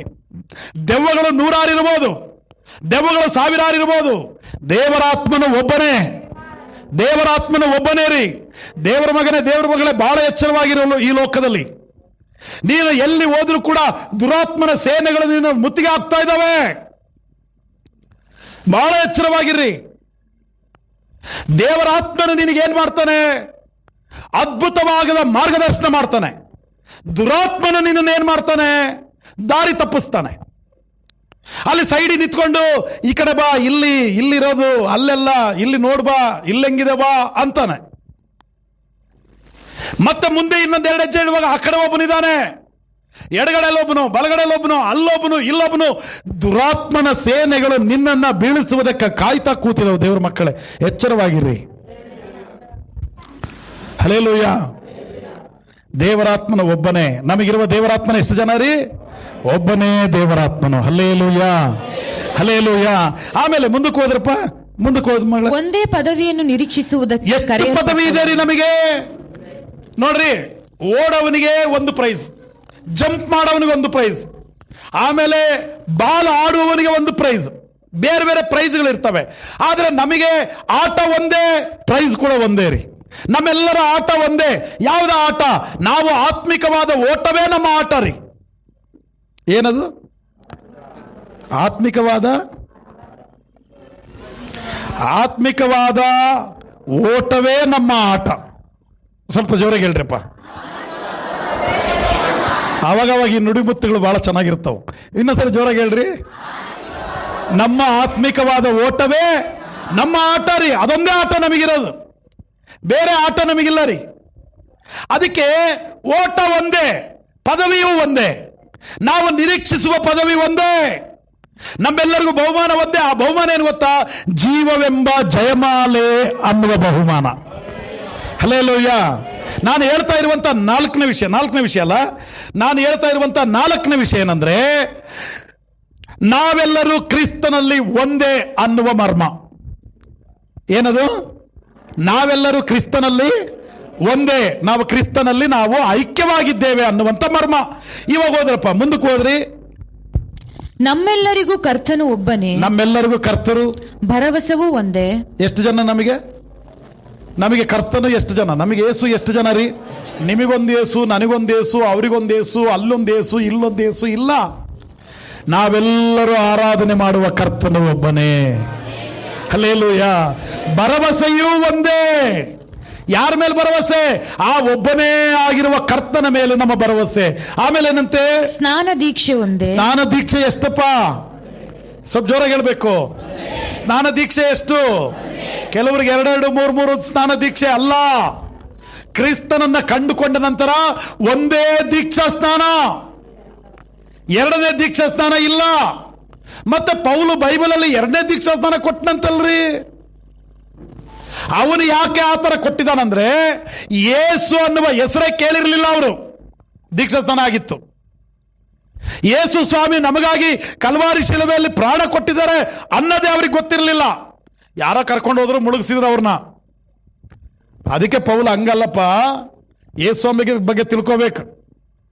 ಯೇಸು ಸ್ವಾಮಿನೇ ನಮಗಾಗಿ ಕಲ್ವಾರಿ ಶಿಲುಬೆಯಲ್ಲಿ ಪ್ರಾಣ ಕೊಟ್ಟಿದ್ದು ಅಂತ ಅರ್ಥ ಮಾಡ್ಕೋಬೇಕು, ಪ್ರಾರ್ಥನೆ ಮಾಡಬೇಕು. ಆಮೇಲೆ ನಿನಗೆ ದೀಕ್ಷಾಸ್ನಾನ ಆಗಬೇಕು ಬಾಯಿಲಿ ಅಂತೇಳಿ ಎಲ್ಲ ಸುವಾರ್ತೆ ಹೇಳಿ ಆನಂತರ ದೀಕ್ಷಾಸ್ನಾನ ಕೊಟ್ಟ.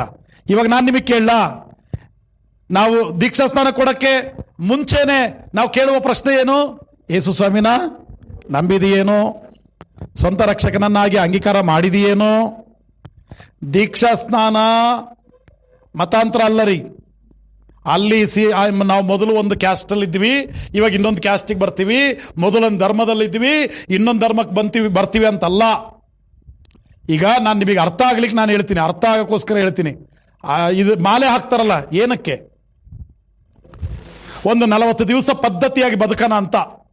ಮಾಲೆ ಇರೋ ಅಷ್ಟು ಕಾಲ ಏನ್ ಮಾಡ್ತಾರೆ ಅವರು? ಪದ್ಧತಿಯಾಗಿ ಬದುಕ್ತಾರೆ.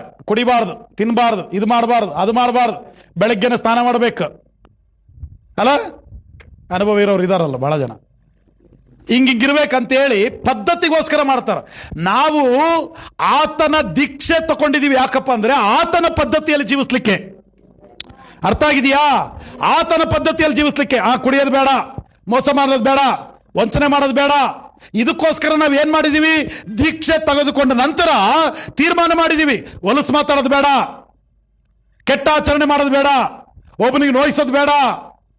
ಈ ತರದ ವಿಚಾರಕ್ಕಾಗಿ ನಮಗೆ ದೀಕ್ಷೆ ರೀ. ಹಲ್ಲೆಲೂಯಾ. ಎಷ್ಟು ಸಾರಿ ದೀಕ್ಷೆ? ಒಂದೇ ಸ್ನಾನ ದೀಕ್ಷೆ. ಆಮೇಲೆ ಮುಂದಕ್ಕೆ ಹೋದಪ್ಪ. ತಂದೆಯಾಗಿರುವ ದೇವರು ಒಬ್ಬನೇ. ತಂದೆಯಾಗಿರುವ ದೇವರು ಎಷ್ಟು ಜನ ರೀ? ಎಷ್ಟು ಜನನ ಆರಾಧನೆ ಮಾಡ್ತೀವಿ? ಒಬ್ಬರನ್ನೇ ಆರಾಧನೆ ಮಾಡ್ತೀವಿ. ಆಮೇಲೆ ಆತನು ಎಲ್ಲರ ಮೇಲಿರುವವನು, ಆತನು ಎಲ್ಲರ ಮೇಲಿರುವವನು, ಎಲ್ಲರ ಮುಖಾಂತರ ಕಾರ್ಯ ನಡೆಸುವವನು, ಎಲ್ಲರ ಮುಖಾಂತರ ಕಾರ್ಯ ನಡೆಸುವವನು, ಎಲ್ಲರಲ್ಲಿಯೂ ವಾಸ ಮಾಡುವವನು ಆತನಾಗಿದ್ದಾನೆ. ಆತನನ್ನು ನಾವು ಆರಾಧನೆ ಮಾಡ್ತೀವಿ. Hallelujah, hallelujah. ಏನು 4ನೇ ಮರ್ಮ ಏನಪ್ಪ? ನಾವೆಲ್ಲರೂ ಕ್ರಿಸ್ತನಲ್ಲಿ ಒಂದೇ, ನಾವೆಲ್ಲರೂ ಕ್ರಿಸ್ತನಲ್ಲಿ ಐಕ್ಯವುಳ್ಳವರು, ನಾವೆಲ್ಲರೂ ಒಂದೇ ಕುಟುಂಬದವರು, ಒಂದೇ ದೇವರನ್ನ ಆರಾಧನೆ ಮಾಡೋರು, ಒಂದೇ ಭರವಸೆ, ಒಂದೇ ಬಹುಮಾನ. ಇದಕ್ಕೋಸ್ಕರ ನಾವು ಪ್ರಯಾಸ ಪಡುವವರು. ನಾವೆಲ್ಲರೂ ಒಂದೇ. 4ನೇ ಮರ್ಮ ಏನು? ನಾವೆಲ್ಲರೂ ಒಂದೇ. ಮೊದಲನೇ ಮರ್ಮ ಏನು? ದೇವರ ಚಿತ್ತ. 2ನೇ ಮರ್ಮ ಏನು? ದೇವರ ಪದ್ಧತಿ. 3ನೇ ಮರ್ಮ ಏನು? ದೇವರ ಐಶ್ವರ್ಯ. 4ನೇ ಮರ್ಮ ಏನು? ನಾವೆಲ್ಲರೂ ಕ್ರಿಸ್ತನಲ್ಲಿ ಒಂದೇ. Hallelujah, hallelujah. 5ನೇ ಅಧ್ಯಾಯ ತೆಗಿರಿ. 5ನೇ ಅಧ್ಯಾಯದಲ್ಲಿ 22ನೇ ವಾಕ್ಯದಿಂದ ಸ್ವಲ್ಪ ವಾಕ್ಯ ಓದ್ರಪ್ಪ. ಸ್ತ್ರೀಯರೇ, ನೀವು ಕರ್ತನಿಗೆ ಹೇಗೋ ಹಾಗೆ ನಿಮ್ಮ ನಿಮ್ಮ ಗಂಡಂದರಿಗೆ ಅಧೀನರಾಗಿರ್ರಿ. ಏನ್ ಮಾಡ್ರಿ? ಸ್ತ್ರೀಯರೇ, ನೀವು ಕರ್ತನಿಗೆ ಹೇಗೋ. ಕೆಲವ್ರು ಏನಂದ್ರೆ, ಈ ದೇವ್ರ ಮಾತು ಮಾತ್ರ ಕೇಳ್ತೀನಿ, ಗಂಡನ ಮಾತು ಕೇಳಲ್ಲ. ನನಗೆ ದೇವ್ರೊಬ್ಬನೇ, ನನಗೆ ದೇವರದನ್ ದೇವ್ರ ಇದ್ದಾನೆ. ನಾನು ನೀವು ವಾಕ್ಯ ಹೇಳೋದನ್ನ ಮುಂದಕ್ಕೆ ಕೇಳ್ರಿ. ದೇವ್ರು ಯಾವ ಜಾಗದಲ್ಲಿ ಇದ್ದಾನೆ ಅಂದ್ರೆ, ಇಲ್ಲಿ ಹೋಲಿಕೆ ಮಾಡಿ ಹೇಳ್ತಾರೆ ದೇವರು. ಬಹಳ ಚೆನ್ನಾಗಿದೆ ಈ ವಾಕ್ಯ, ಕೇಳ್ರಿ. ಸ್ತ್ರೀಯರೇ, ನೀವು ಕರ್ತನಿಗೆ ಹೇಗೋ ಹಾಗೆಯೇ ನಿಮ್ಮ ನಿಮ್ಮ ಗಂಡಂದಿರಿಗೆ ಏನ್ ಮಾಡ್ರಿ? ಅಧೀನರಾಗಿರ್ರಿ, ವಿಧೇಯರಾಗಿರ್ರಿ. ಆಮೇಲೆ 22ನೇ ವಾಕ್ಯ ಓದಪ್ಪ, ಅಲ್ಲ 25 ಓದಪ್ಪ. ಇವಾಗ ಪುರುಷರೇ, ಕ್ರಿಸ್ತನು ಸಭೆಯನ್ನು ಪ್ರೀತಿಸಿದ ಪ್ರಕಾರವೇ, ಕ್ರಿಸ್ತನು ಸಭೆಯನ್ನು ಪ್ರೀತಿಸಿದ ಪ್ರಕಾರವೇ ನಿಮ್ಮ ನಿಮ್ಮ ಹೆಂಡತಿಯರನ್ನು ಪ್ರೀತಿಸಿ. ನಿಮ್ಮ ಹೆಂಡತಿಯರನ್ನು ಏನ್ ಮಾಡ್ರಿ? ಪ್ರೀತಿಯಿಂದ ನೋಡ್ರಿ. ಬರ್ತೀನಿ, ಹೇಳು, ನಡಿ. ಅದು ಮದುವೆ ಆದಾಗ ಇದ್ದ ಪ್ರೀತಿ ಕೆಲವು ವರ್ಷಗಳಾದ ನಂತರ ಇರೋದ್ರಲ್ಲಿ ಬಹಳ ಜನರಿಗೆ. ಮದುವೆ ಆದಾಗ ಫುಲ್ ಅಲ್ಪ ರಮೇಶ ಕೈ ಹಿಡ್ಕೊಂಡು ಹೆಂಗೆ ಹೂ ಹಾಕಿ ಫುಲ್. ಆಮೇಲೆ ಒಂದು 6 ತಿಂಗಳು ವರ್ಷ ಆದ್ಮೇಲೆ ನಮ್ಮ ಹುಡುಗ ಬಂದಿದ್ದಾನ್ರಿ, ಪಾತ್ರೆ ತೊಳ್ಕೊಡೋಣಂತ. ಅವ್ನು ಮದುವೆ ಆದ ಹೊಸದ್ರಲ್ಲಿ ಆ ಹುಡುಗಿಗೆ ಪಾತ್ರೆ ತೊಳ್ಕೊಂಡು ಪಾಪ ಜೊತೆಲಿ ಕೂತ್ಕೊಂಡು ಪಾತ್ರೆ ತೊಳ್ಕೊಡೋದು, ಅಡುಗೆ ಮಾಡಿಕೊಡೋದು, ಅವನೇ ಕಸ ಗುಡಿಸೋದು, ಅವನೇ ಒರೆಸೋದು, ಹೆಂಡತಿ ಎಲ್ಲಿ ಬಗ್ಗಿದ್ರೆ ಮತ್ತೆ ನೋವಾಕತ್ತು ಅನ್ನೋ ಥರ ಮಾಡೋದು. ಇವಾಗ ಅವನೇ ಗದರಿಸ್ತಾರೆ, ಗುಡಿಸು, ಕಸ ಗುಡಿಸು, ನೆಲ ಒರೆಸು. ಮದುವೆ ಆದಾಗ ಜೊತೆಯಲ್ಲಿ ಒಂದು 5 ವರ್ಷ ಆದಮೇಲೆ ಸ್ವಲ್ಪ ಡಿಸ್ಟೆನ್ಸ್ ರೀ. ಮೊನ್ನೆ ನೋಡಿದೆ ನಾನು ರೈಲ್ವೆ ಸ್ಟೇಷನ್ ಹತ್ರ. ಅವ್ರ ಗಂಡ ರೀ ಏನೋ ಬ್ಯಾಗ್ ಇಲ್ಲ, ಆರಾಮಾಗಿ ಹೊಟ್ಟೆ ಬಿಡ್ಕೊಂಡು ಹಿಂಗೆ ಹೋಗ್ತಿದ್ದಾನೆ.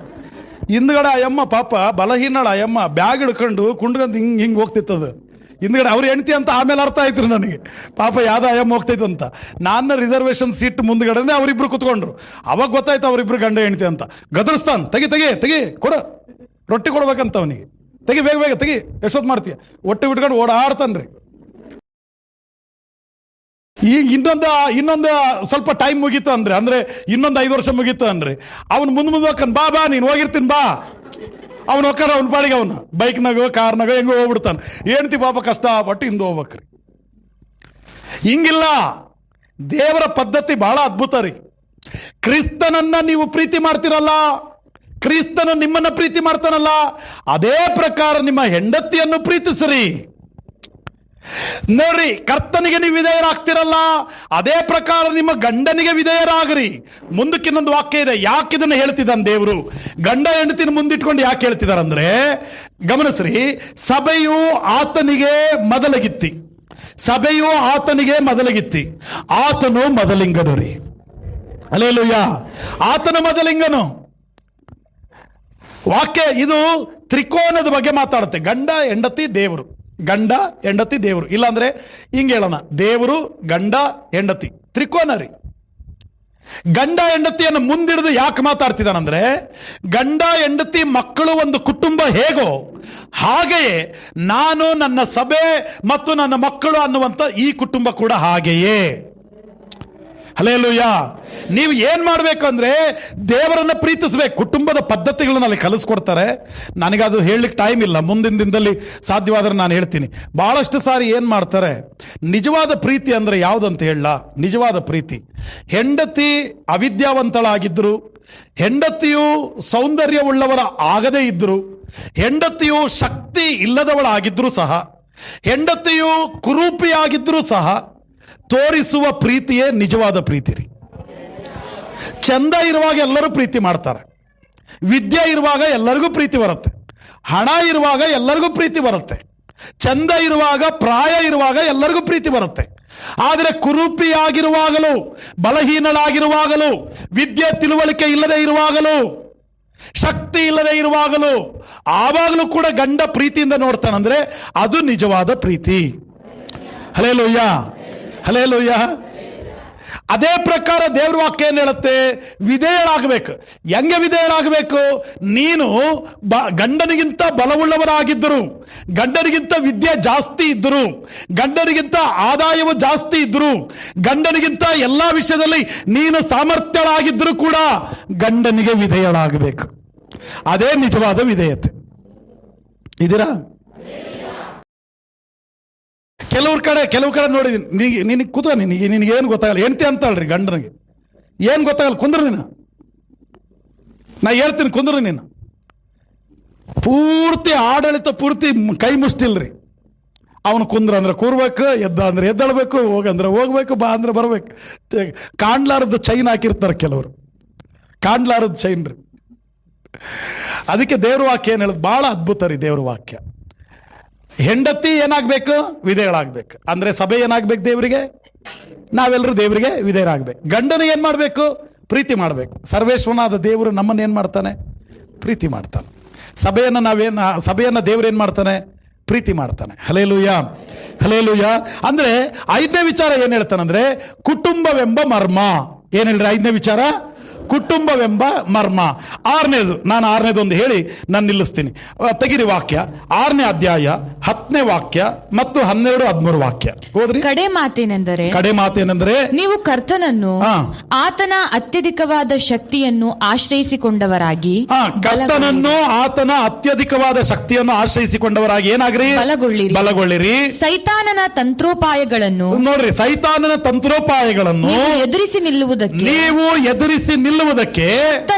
ಶಕ್ತರಾಗುವಂತೆ ದೇವರು ದಯಪಾಲಿಸುವ ಸರ್ವಾಯುಧಗಳನ್ನು ಧರಿಸಿಕೊಳ್ಳ್ರಿ. 6ನೇದೇನೆಂದ್ರೆ ಆತ್ಮೀಕವಾದ ಹೋರಾಟವೆಂಬ ಮರ್ಮ. 6ನೇ ಮರ್ಮ ಏನು? ಆತ್ಮೀಕವಾದ ಹೋರಾಟವೆಂಬ ಮರ್ಮ. ಇವಾಗ ಮೊದಲಿಂದ ಹೇಳ್ತೀರಾ? 1ನೇದು ದೇವರ ಚಿತ್ತ, 2ನೇದು ದೇವರ ಪದ್ಧತಿ, 3ನೇದು ದೇವರ ಐಶ್ವರ್ಯ, 4ನೇದು ನಾವೆಲ್ಲರೂ ಒಂದೇ, 5ನೇದು ಕುಟುಂಬವೆಂಬ ಮರ್ಮ, 6ನೇದು ಆತ್ಮಿಕ ಹೋರಾಟವೆಂಬ ಮರ್ಮ ರೀ. ನಮಗೆ ಹೋರಾಟ ಇದೆ, ನಾನು ಬಹಳ ಸಾರಿ ಹೇಳಿದ್ದೀನಿ, ನಮಗೆ ಹೋರಾಟ ಇದೆ. ಯಾರ ಮೇಲೆ ಹೋರಾಟ? ನೋಡ್ರಿ, ಒಬ್ಬ ಮನುಷ್ಯನ ಮೇಲೆ ದ್ವೇಷ ಇದೆ ಅಂದ್ರೆ ನಾವು ಫೈಟ್ ಮಾಡ್ತೀವಿ, ಅಂದ್ರೆ ಫಿಸಿಕಲಿ ಫೈಟ್ ಮಾಡ್ತೀವಿ, ಅಂದ್ರೆ ಒಬ್ಬ ಮನುಷ್ಯ ಎದುರಿಗೆ ಕಂಡ್ರೆ ಸಾಕು ನಾವು ಫೈಟ್ ಮಾಡ್ತೀವಿ. ಆದ್ರೆ ನಮಗಿಲ್ಲಿ ಹೋರಾಟ ಯಾರ ಮೇಲೆ? ಕಾಣುವ ಮನುಷ್ಯನ ಮೇಲಲ್ಲ, ಕಾಣುವ ಮನುಷ್ಯನ ಮೇಲೆ ನಮ್ಮ ಹೋರಾಟ ಅಲ್ಲ. ಕೇಳಿಸ್ಕೊಳ್ತಿದ್ದೀರಾ? ಯಾವತ್ತೂ ಮನುಷ್ಯನು ನಮ್ಮ ಶತ್ರು ಅಲ್ಲ. ಕಾಣುವ ಮನುಷ್ಯನ ಮೇಲೆ ನಮ್ಮ ಹೋರಾಟ ಅಲ್ಲ, ಕಾಣದೇ ಇರುವ ದುರಾತ್ಮನ ಸೇನೆಗಳ ಮೇಲೆ ನಮ್ಮ ಹೋರಾಟ. ಇದೀರಾ? ಯಾಕೆ ಅದರ ಮೇಲೆ ಯಾಕಪ್ಪ ಹೋರಾಟ? ನಿನ್ನ ಸುತ್ತಲೂ ದುರಾತ್ಮನ ಸೇನೆಗಳು. ನಾನು ಅವಾಗಲೇ ಹೇಳುವಾಗ ಹೇಳಿದ್ನಲ್ಲ, ದೇವರಾತ್ಮನ ಒಬ್ಬನೇ, ದುರಾತ್ಮಗಳು ಅನೇಕ ಇರಬಹುದು, ದೇವರಾತ್ಮನ ಒಬ್ಬನೇ. ಎಲ್ಲ ದುರಾತ್ಮನ ಶಕ್ತಿಗಳನ್ನ ಮುರಿಯುವುದಕ್ಕೆ ದೇವರಾತ್ಮನು ನಮ್ಮನ್ನು ಬಲಪಡಿಸ್ತಾರೆ, ದೇವರಾತ್ಮನು ನಮ್ಮನ್ನು ಶಕ್ತೀಕರಿಸ್ತಾರೆ. ಸುತ್ತಲೂ ನಮಗೆ ದುರಾತ್ಮಗಳು ಆವರಿಸಿಕೊಂಡಿವೆ. ನೀನ್ ದೇವರಲ್ಲಿ ನಿಲ್ಬಾರ್ದಪ್ಪ, ನಿನ್ನ ಮನಸ್ಸು ಮಂಕ್ ಮಾಡ್ಬೇಕು, ಚುರುಕುತನ ಇಲ್ದಂಗೆ ಮಾಡ್ಬೇಕು, ಪ್ರೇಯರ್ ಮಾಡ್ಲಿಲ್ದಂಗೆ ಮಾಡ್ಬೇಕು, ವಾಕ್ಯ ಓದ್ಲಿಲ್ದಂಗೆ ಮಾಡ್ಬೇಕು, ದೇವಾಲಯಕ್ಕೆ ಹೋಗದಂಗೆ ಮಾಡ್ಬೇಕು. ದುರಾತ್ಮನ ಸೇನೆಗಳು ನಿನ್ನ ಸುತ್ತಲೂ ನಿನ್ನನ್ನು ಗುಂಡಿಯಲ್ಲಿ ಬೀಳ್ಸಕ್ಕೆ ಪ್ರಯತ್ನ ಮಾಡ್ತಿದ್ದಾವೆ. ದೇವರಲ್ಲಿ ನೀನು ಬಲವಾಗಿ ನಿಲ್ಲಬಾರದು.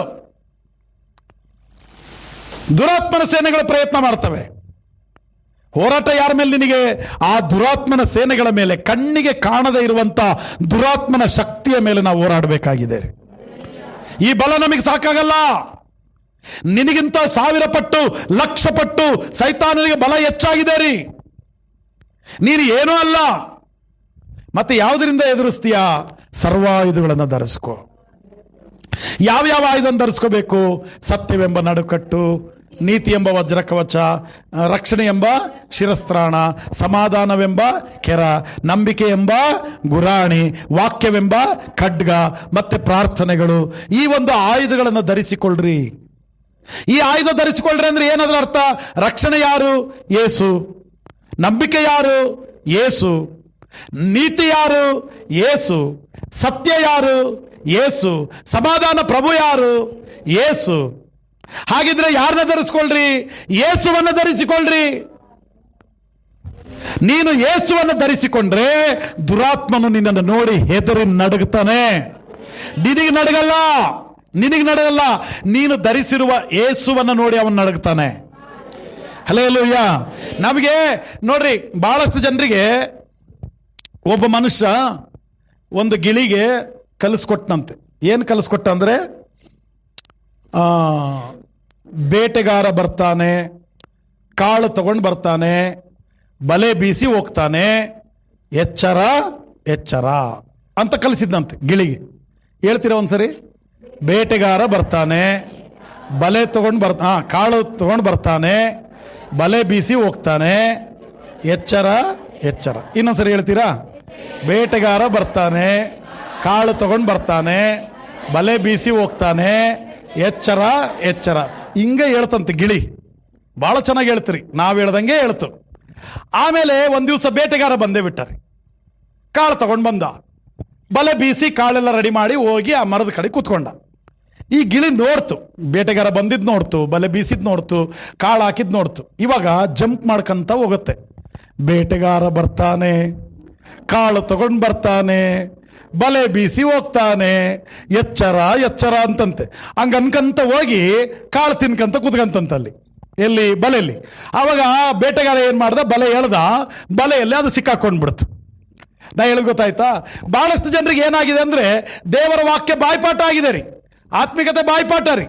ಸಭೆಗೆ ಬರಬೇಕು, ಪ್ರಾರ್ಥನೆ ಮಾಡಬೇಕು, ದೇವರ ವಾಕ್ಯ ಓದಬೇಕು, ದೇವರು ನಮಗೆ ಬಿಡುಗಡೆ ಕೊಡ್ತಾರೆ. ನೋಡ್ರಿ ಹೆಂಗಿದೆ ಬಾಯ್ಪಾಠ, ಚೆನ್ನಾಗಿದೆ ಅಲ್ಲ? ಸಭೆಗೆ ಬರಬೇಕು, ಪ್ರಾರ್ಥನೆ ಮಾಡಬೇಕು, ವಾಕ್ಯ ಓದಬೇಕು, ದೇವರು ನಮಗೆ ಜಯ ಕೊಡ್ತಾರೆ. 25 ವರ್ಷದಿಂದ ಇದೇ ಕೇಳ್ತಿದ್ದೀವಿ.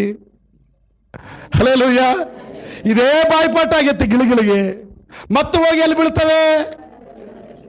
ಮತ್ತು ಇದೇ ಹಾಡಾಡ್ಕೊಂಡು ಹೋಗಿ ಬೆಳಗ್ಗೆ ಬೀಳೋದು. ಸಭೆಗೆ ಹೋಗ್ಬೇಕು, ಪ್ರಾರ್ಥನೆ ಮಾಡಬೇಕು, ವಾಕ್ಯ ಕೇಳಬೇಕು, ದೇವರು ಜಯ ಕೊಡ್ತಾರೆ. ಹೋಗಿ ಸೈತಾನನ ಬಲೆಯಲ್ಲಿ ಬೀಳ್ತಿದೀಯಾ? ಸೈತಾನನ ಬಲೆಯಲ್ಲಿ ಬಿದ್ದವರೆಲ್ಲ ಯಾರು? ವಾಕ್ಯ ಗೊತ್ತಿದ್ದವ್ರೆ, ಇಷ್ಟು ದಿನ ಆರಾಧನೆ ಮಾಡಿದವ್ರೆ, ದೇವರನ್ನ ಘನಪಡಿಸಿದವ್ರೆ, ಅಲ್ಲಿ ಹೋಗಿ ಬೀಳ್ತಾ ಇದ್ದಾರೆ. ಇದೀರಾ? ಆತ್ಮಿಕವಾದ ಯುದ್ಧ ಅಂದ್ರೆ ಬಾಯ್ಪಾಠ ಅಲ್ಲ. ಆತ್ಮಿಕವಾದ ಯುದ್ಧ ಅಂದ್ರೆ ಅದು ಧರಿಸುವಿಕೆ, ಅದೊಂದು ಹೋರಾಟ, ಅದೊಂದು ಜಯಾರಿ, ಅದು ಕಾರ್ಯರೂಪದಲ್ಲಿರುವಂಥದ್ದು. ಹಲ್ಲೆಲೂಯ. ಮಾತಿನಲ್ಲಿರೋದಲ್ಲ, ಕಾರ್ಯಗಳಲ್ಲಿ. ನಾನು ಹೇಳಿದ್ನಲ್ಲ ಹೋದ್ವಾರ ಆ ಕಡೆ ವಾರ, ಮಾತಿನಲ್ಲಿ ಎಲ್ಲರೂ ಶೂರರೇ. ಈ ಆರಂಭ ಶೂರರು ಅಂತಿರ್ತಾರೆ. ಸ್ಟಾರ್ಟ್ ಮಾಡುವಾಗ ರೀ, ಹಂಗಲ್ಲ ಅಣ್ಣ, ಹಿಂಗೆ ಮಾಡ್ಬಿಡೋಣ, ಇದು ಹಿಂಗೆ ಮಾಡ್ಬಿಡೋಣ, ಅದು ಹಂಗಲ್ಲಣ್ಣ, ಹಂಗಣ. ಆರಂಭ ಶೂರರು. ಒಂದು 4 ತಿಂಗಳು 5 ತಿಂಗಳು ಕಳೀತನ್ಕೋ, ಕೇಳೋರು ದಿಕ್ಕಿರಲ್ಲ ರೀ. ಆರಂಭ ಶೂರರು ಆಗಬೇಡ. ನಮಗೆ ಬಾಯಾಟ ಆಗಬಾರ್ದು. ಆತ್ಮಿಕತೆ ಅನ್ನೋದು ಬಾಯ್ಪಾಠ ಆಗಬಾರ್ದು. ಮಾತಿನಲ್ಲಿ ಇರಬಾರ್ದು, ಕ್ರಿಯೆಗಳಲ್ಲಿ ಇರಬೇಕು. ಹಲ್ಲೆಲೂಯ. ನೀನು ಮಾತಾಡಿ ತೋರಿಸ್ಬೇಡ, ಕಾರ್ಯರೂಪದಲ್ಲಿ ತೋರಿಸು. ನೀನು ಏನಾದರೂ ಮಾಡು, ಭಕ್ತಿ ಮಾಡು, ಕಾರ್ಯದಲ್ಲಿ ತೋರಿಸು. ಪ್ರಾರ್ಥನೆ ಮಾಡು, ಮೊಣಕಾಲಿನಲ್ಲಿ ತೋರಿಸು. ವಾಕ್ಯ ಓದು, ಬೈಬಲ್ ತೆಗೆದಿ ಕಣ್ಣಿಟ್ಟು ನೋಡಿ ವಾಕ್ಯ ಧ್ಯಾನ ಮಾಡಿ ತೋರಿಸು. ಮಾತಿನಲ್ಲಿ ಹೇಳ್ಬೇಡ. ಕಷ್ಟಪಡಕ್ಕೆ ರೆಡಿ ಇದೆಯಾ? ಪ್ರಯಾಸ ಪಡಕ್ಕೆ ರೆಡಿ ಇದೆಯಾ? ಕ್ರಿಯೆಗಳಲ್ಲಿ ತೋರಿಸು, ಮಾತಿನಲ್ಲಿ ಬೇಡ. ಅಣ್ಣ ಇದು ಹಿಂಗೆ ಮಾಡ್ಬಿಡೋಣ ಅಣ್ಣ, ಅಣ್ಣ ಅದು ಹಂಗೆ ಮಾಡೋಣ ಅಣ್ಣ, ಅಣ್ಣ ಇದು ಹಿಂಗೆ ಕ್ರಿಯೆಗಳಲ್ಲಿ ಮಾಡೋಣ, ಕಾರ್ಯಗಳಲ್ಲಿ ಮಾಡಂದ್ರಿ. ಪ್ರೀತಿ ಇದ್ದರೆ ಪ್ರಯಾಸ ಇರುತ್ತೆ, ನಂಬಿಕೆ ಇದ್ದ ಕಡೆಯಲ್ಲಿ ಕಾರ್ಯ ಇರುತ್ತೆ. ನಂಬಿಕೆ ಇದ್ದ ಕಡೆಯಲ್ಲಿ ಕಾರ್ಯ ಇರುತ್ತೆ, ಪ್ರೀತಿ ಇದ್ದ ಕಡೆಯಲ್ಲಿ ಪ್ರಯಾಸ ಇರುತ್ತೆ, ನಿರೀಕ್ಷೆ ಇದ್ದ ಕಡೆಯಲ್ಲಿ ತಾಳ್ಮೆ ಇರುತ್ತೆ. Hallelujah, hallelujah. ಅದಕ್ಕೆ ಮಾತಿನಲ್ಲಿ ಭಕ್ತಿ ತೋರಿಸೋದಕ್ಕಿಂತ ಕ್ರಿಯೆಗಳಲ್ಲಿ ಭಕ್ತಿ ತೋರಿಸು. ಹೋರಾಟ ಮಾತಿನಲ್ಲಿ ನಡೆಯಲ್ಲ. ನನ್ನ ಹತ್ರ ಕತ್ತಿ ಐತಿ, ಇದ್ರೆ ಏನಂತೆ? ನನಗೆ ಗುರಾಣಿ ಇಟ್ಕೊಂಡಿನಿ, ನಾನು ಇಷ್ಟು ದೊಡ್ಡದೈತಿ, ಏನಂತೆ? ಇದ್ದೀರಾ? ಎಲ್ಲರಿಗೂ ಕೊಟ್ಟಿದ್ದಾರೆ ದೇವರು. ನಂಬಿಕೆ ಎಂಬ ಗುರಾಣಿ, ರಕ್ಷಣೆ ಎಂಬ ಶಿರಸ್ತ್ರಾಣ ಎಲ್ಲ ಕೊಟ್ಟಿದ್ದಾರೆ. ಧರಿಸಿಕೊಂಡು ನಿಂತ್ಕೊಳ್ಳಕ್ಕಲ್ಲ ರೀ, ಧರಿಸಿಕೊಂಡು ಯುದ್ಧ ಮಾಡಲಿಕ್ಕೆ ದೇವರು ಕೊಟ್ಟಿದ್ದಾರೆ. ಬಹಳ ಜನರು ಧರಿಸಿ ಸ್ತಬ್ಧರಾಗಿ ನಿಂತಿದ್ದಾರೆ. ದೇವ್ರ ಮಕ್ಕಳೇ, ನಾನು ಹೇಳ್ತೀನಿ, ನಿನ್ನ ಸುತ್ತ ಇರುವ ದುರಾತ್ಮನ ಶಕ್ತಿಗಳನ್ನು ಗೆಲ್ಲುವುದಕ್ಕೆ ದೇವರು ನಿನಗೆ ಬಲ, ಶಕ್ತಿ, ಕೃಪೆಯನ್ನು ದೇವರು ಕೊಟ್ಟಿದ್ದಾರೆ. ಉಪಯೋಗ ಮಾಡು. ನಿನ್ನ ಕೈಯಲ್ಲಿರುವಂತಹ ಆಯುಧನ ಉಪಯೋಗ ಮಾಡು. ವಾಕ್ಯವೆಂಬ ಕತ್ತಿಯನ್ನು ಉಪಯೋಗ ಮಾಡು. ನಂಬಿಕೆ ಎಂಬ ಗುರಾಣಿ ಇದೆ ನಿನ್ನ ಕೈಯಲ್ಲಿ. ಅಗ್ನಿ ಬಾಣಗಳನ್ನು ಹೂಡ್ತಾ ಇದ್ದಾನೆ ಸೈತಾನನು. ನಿನ್ನ ಕೈಯಲ್ಲಿ ಗುರಾಣಿ ಇದೆಯಲ್ಲ, ತಡೆ ಹಿಡಿ. ಅಗ್ನಿ ಬಾಣಗಳನ್ನ ಹಾಕ್ತಾ ಇದ್ದಾನೆ. ಅಗ್ನಿ ಬಾಣ ಅಂದ್ರೆ ಏನು ಗೊತ್ತಾ? ದೂರಿನ ಮಾತು ಅಂತ, ಚಾಡಿಯ ಮಾತು ಅಂತ, ನಿನ್ನ ಬಗ್ಗೆ ಏನೇನೋ ಮಾತಾಡ್ತಾರಲ್ಲ, ಅಗ್ನಿ ಬಾಣಗಳನ್ನು ಹೂಡ್ತಾ ಇದ್ದಾನೆ. ನಿನ್ನ ನಂಬಿಕೆ ಎಂಬ ಗುರಾಣಿ ಇದೆಯಾ? ಇಡೀ ಅಡ್ಡ. 1000 ಜನ 1000 ಮಾತಾಡ್ಲಿ. ಸಮಾಧಾನವೆಂಬ ಕೆರೆಗಳನ್ನು ಕೊಟ್ಟಿದ್ದಾನೆ, ಸುವಾರ್ತೆ ಎಂಬ ಕೆರೆಗಳನ್ನು ಕೊಟ್ಟಿದ್ದಾನೆ. ಸಾಕ್ಷಿ ಹೇಳು 4 ಜನರಿಗೆ. ನಿನಗಿರುವಂತಹ ಆಯುಧಗಳನ್ನು ನೀನು ಉಪಯೋಗ ಮಾಡು. ದೇವ್ರ ಮಕ್ಕಳ, ನಾನು ನಿಮಗೆ ಹೇಳ, ಉಪಯೋಗ ಮಾಡದೇ ಇದ್ರೆ ಎಷ್ಟು ಹಣ ಕೊಟ್ಟು ತಗೊಂಡು ಬಂದಂತ ಯಂತ್ರನೇ ನಿಂತು ಹೋಗುತ್ತೆ. ಉಪಯೋಗ ಮಾಡದೆ ಹೋದ್ರೆ ಲಕ್ಷ ಕೊಟ್ಟು ತಗೊಂಡು ಬಂದಂತ ಯಂತ್ರ, ಮಿಷನ್ಗಳಿದೆಯಲ್ಲ, ಅದೇ ನಿಂತೋಗುತ್ತೆ ರೀ. ಉಪಯೋಗ ಆಗಲ್ಲದು. ಪ್ರತಿದಿನ ಅದನ್ನ ಉಪಯೋಗ ಮಾಡ್ತಾ ಇದ್ರೆ ಜಾಸ್ತಿ ವರ್ಷ ಬಾಳಿಕೆ ಬರುತ್ತೆ. ನಿನ್ನ ಕೈಯಲ್ಲಿರುವ ಆಯುಧಗಳನ್ನು ಏನ್ ಮಾಡು? ಉಪಯೋಗ ಮಾಡು. ಎಲ್ಲಿವರೆಗೂ? ನಾವು ಮಣ್ಣಿಗೆ ಸೇರುವ ತನಕ ನಮಗೆ ಹೋರಾಟ ಇದೆ. ಹಲ್ಲೆಲೂಯಾ. ಸುತ್ತಮುತ್ತಲ ಪ್ರದೇಶದಿಂದ ಹೋರಾಟ, ಮನುಷ್ಯರಿಂದ ಹೋರಾಟ, ಏನ್ರಿ ಭಯಂಕರವಾದ ಹೋರಾಟಗಳು ನಮಗಿದೆ ರೀ. ಎಲ್ಲ ಹೋರಾಟದಲ್ಲಿ ನೀನು ಜಯ ಹೊಂದಬೇಕು. ಎಲ್ಲ ಹೋರಾಟದಲ್ಲಿ ದೇವರು ನಿನಗೆ ಜಯ ಕೊಡಬೇಕು. ಅದಕ್ಕೋಸ್ಕರ ಆತ್ಮಿಕವಾದ ಹೋರಾಟವೆಂಬ ಮರ್ಮ ರೀ. ಈ 6 ವಿಷಯಗಳನ್ನ ಇನ್ನೊಂದ್ಸರಿ ಹೇಳ್ತೀರಾ? ನಾನು ನಿಲ್ಲಿಸ್ತೀನಿ. ಮೊದಲನೇ ಮರ್ಮ ಏನಪ್ಪ? ದೇವರ ಚಿತ್ತವೆಂಬ ಮರ್ಮ. 2ನೇದು ದೇವರ ಪದ್ಧತಿ. 3ನೇದು ದೇವರ ಐಶ್ವರ್ಯ. 4ನೇದು ನಾವೆಲ್ಲರೂ ಕ್ರಿಸ್ತನಲ್ಲಿ ಒಂದೇ. 5ನೇದು ಕುಟುಂಬವೆಂಬ ಮರ್ಮ. 6ನೇದು ಆತ್ಮೀಕವಾದ ಹೋರಾಟವೆಂಬ ಮರ್ಮ. Hallelujah, hallelujah. ನಾನು ನಿಮಗೆ ಹೇಳ್ತೀನಿ ರೀ, ಮನುಷ್ಯ ಇವತ್ತಿದ್ದಂಗೆ ನಾಳೆ ಇರಲ್ಲ. ಅರ್ಧ ಗಂಟೆ ಮುಂಚೆ ಇದ್ದಂಗೆ ಅರ್ಧ ಗಂಟೆ ನಂತರ ಇರಲ್ಲ. ಈ ವರ್ಷ ಇದ್ದಂಗೆ ಮುಂದಿನ ವರ್ಷ ಇರಲ್ಲ. ಮನುಷ್ಯ ಬದಲಾಗ್ತಾನೆ. ಆದರೆ ಸರ್ವೇಶ್ವರನಾದ ದೇವರು ನಿನ್ನೆ ಇದ್ದ ಹಾಗೆ ಇವತ್ತು ನಾಳೆ ನಿರಂತರವೂ ಏಕ ರೀತಿಯಲ್ಲಿರುವ ದೇವರು. ಹಲ್ಲೆಲೂಯಾ. ಆತನ ಸನ್ನಿಧಾನದಲ್ಲಿ ನಾವಿದ್ದೀವಿ. ಬದಲಾಗದೇ ಇರುವ ದೇವರ ಸನ್ನಿಧಾನದಲ್ಲಿ ನಾವಿದ್ದೀವಿ. ಯಾರು ಬದಲಾಗ್ತಾರ? ಆದರೆ ನಾನು ಹೇಳ್ತೀನಿ, ಯೇಸು ಸ್ವಾಮಿ ಯಾವತ್ತೂ ಬದಲಾಗಲ್ಲ. ಆತನ ಏಕ ರೀತಿಯಲ್ಲಿ ಇರ್ತಾನೆ. ಅಂಥ ದೇವರನ್ನು ನಾವು ಆರಾಧನೆ ಮಾಡ್ತಾ ಇದ್ದೀವಿ. ಅಂಥ ಶ್ರೇಷ್ಠನಾದ ಕರ್ತನನ್ನು ನಾವು ಘನಪಡಿಸ್ತಾ ಇದ್ದೀವಿ. ನಮ್ಮಲ್ಲಿ ದಿನೇ ದಿನೇ ಬದಲಾವಣೆ ಬರ್ತಾ ನಮ್ಮನ್ನು ನಡೆಸುವ ಯೇಸುವಿನಂತೆ ನಾವು ಆಗಬೇಕು. ನಮ್ಮನ್ನು ನಡೆಸುವ ಯೇಸುವಿನಂತೆ ನಾವು ಆಗಬೇಕು. ನೆನ್ನೆ ಇದ್ದ ಹಾಗೆ ನಾಳೆ, ನೆನ್ನೆ ಇದ್ದ ಹಾಗೆ ಇವತ್ತು, ನಾಳೆ ನಿರಂತರವೂ ಏಕ ರೀತಿಯಲ್ಲಿರುವಂಥ ದೇವರನ್ನ ನೋಡಿ ಆರಾಧನೆ ಮಾಡ್ತಾ ನಾವು ಕೂಡ ದಿನೇ ಬದಲಾಗಿ ಆತನಂತೆ ಆಗಲಿಕ್ಕೆ ನಾವು ನಮ್ಮನ್ನು ಒಪ್ಪಿಸಿಕೊಡ್ಬೇಕು. ಅದಕ್ಕೆ ಈ 6 ಮರ್ಮಗಳಲ್ಲಿ ನೀವು ಸ್ಥಿರವಾಗಿರ್ರಿ. ದೇವರು ನಿಮ್ಮನ್ನು ಅಧಿಕವಾಗಿ ಬಲಪಡಿಸಲಿ. ದೇವರ ಪದ್ಧತಿಯನ್ನು ಅಭ್ಯಾಸ ಮಾಡಿಕೊಳ್ಳ್ರಿ. ದೇವರ ಚಿತ್ತವನ್ನು ತಿಳ್ಕೊಳ್ರಿ.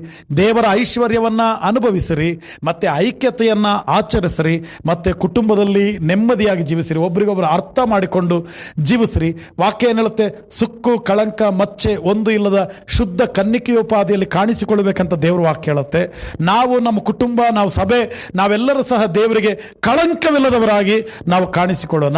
ನಾವು ಕುಟುಂಬವಾಗಿ ಜೀವಿಸಲಿಕ್ಕೆ ಪ್ರಯತ್ನ ಮಾಡೋಣ. ಆಮೇಲೆ ಕೊನೆಯದಾಗಿ ನಾನು ಏನು ಹೇಳ್ತಾ ಇದ್ದೀನಿ, ಒಂದು ಯುದ್ಧ ಇದೆ. ಯುದ್ಧದಲ್ಲಿ ನೀನು ಜಯ ಹೊಂದಬೇಕು. Hallelujah, hallelujah. ದೇವರ ಚಿತ್ತನ ಗ್ರಹಿಸಬೇಕು. ದೇವರ ಪದ್ಧತಿಯನ್ನ ಆಚರಿಸಬೇಕು, ಅಭ್ಯಾಸ ಮಾಡಿಕೊಳ್ಬೇಕು.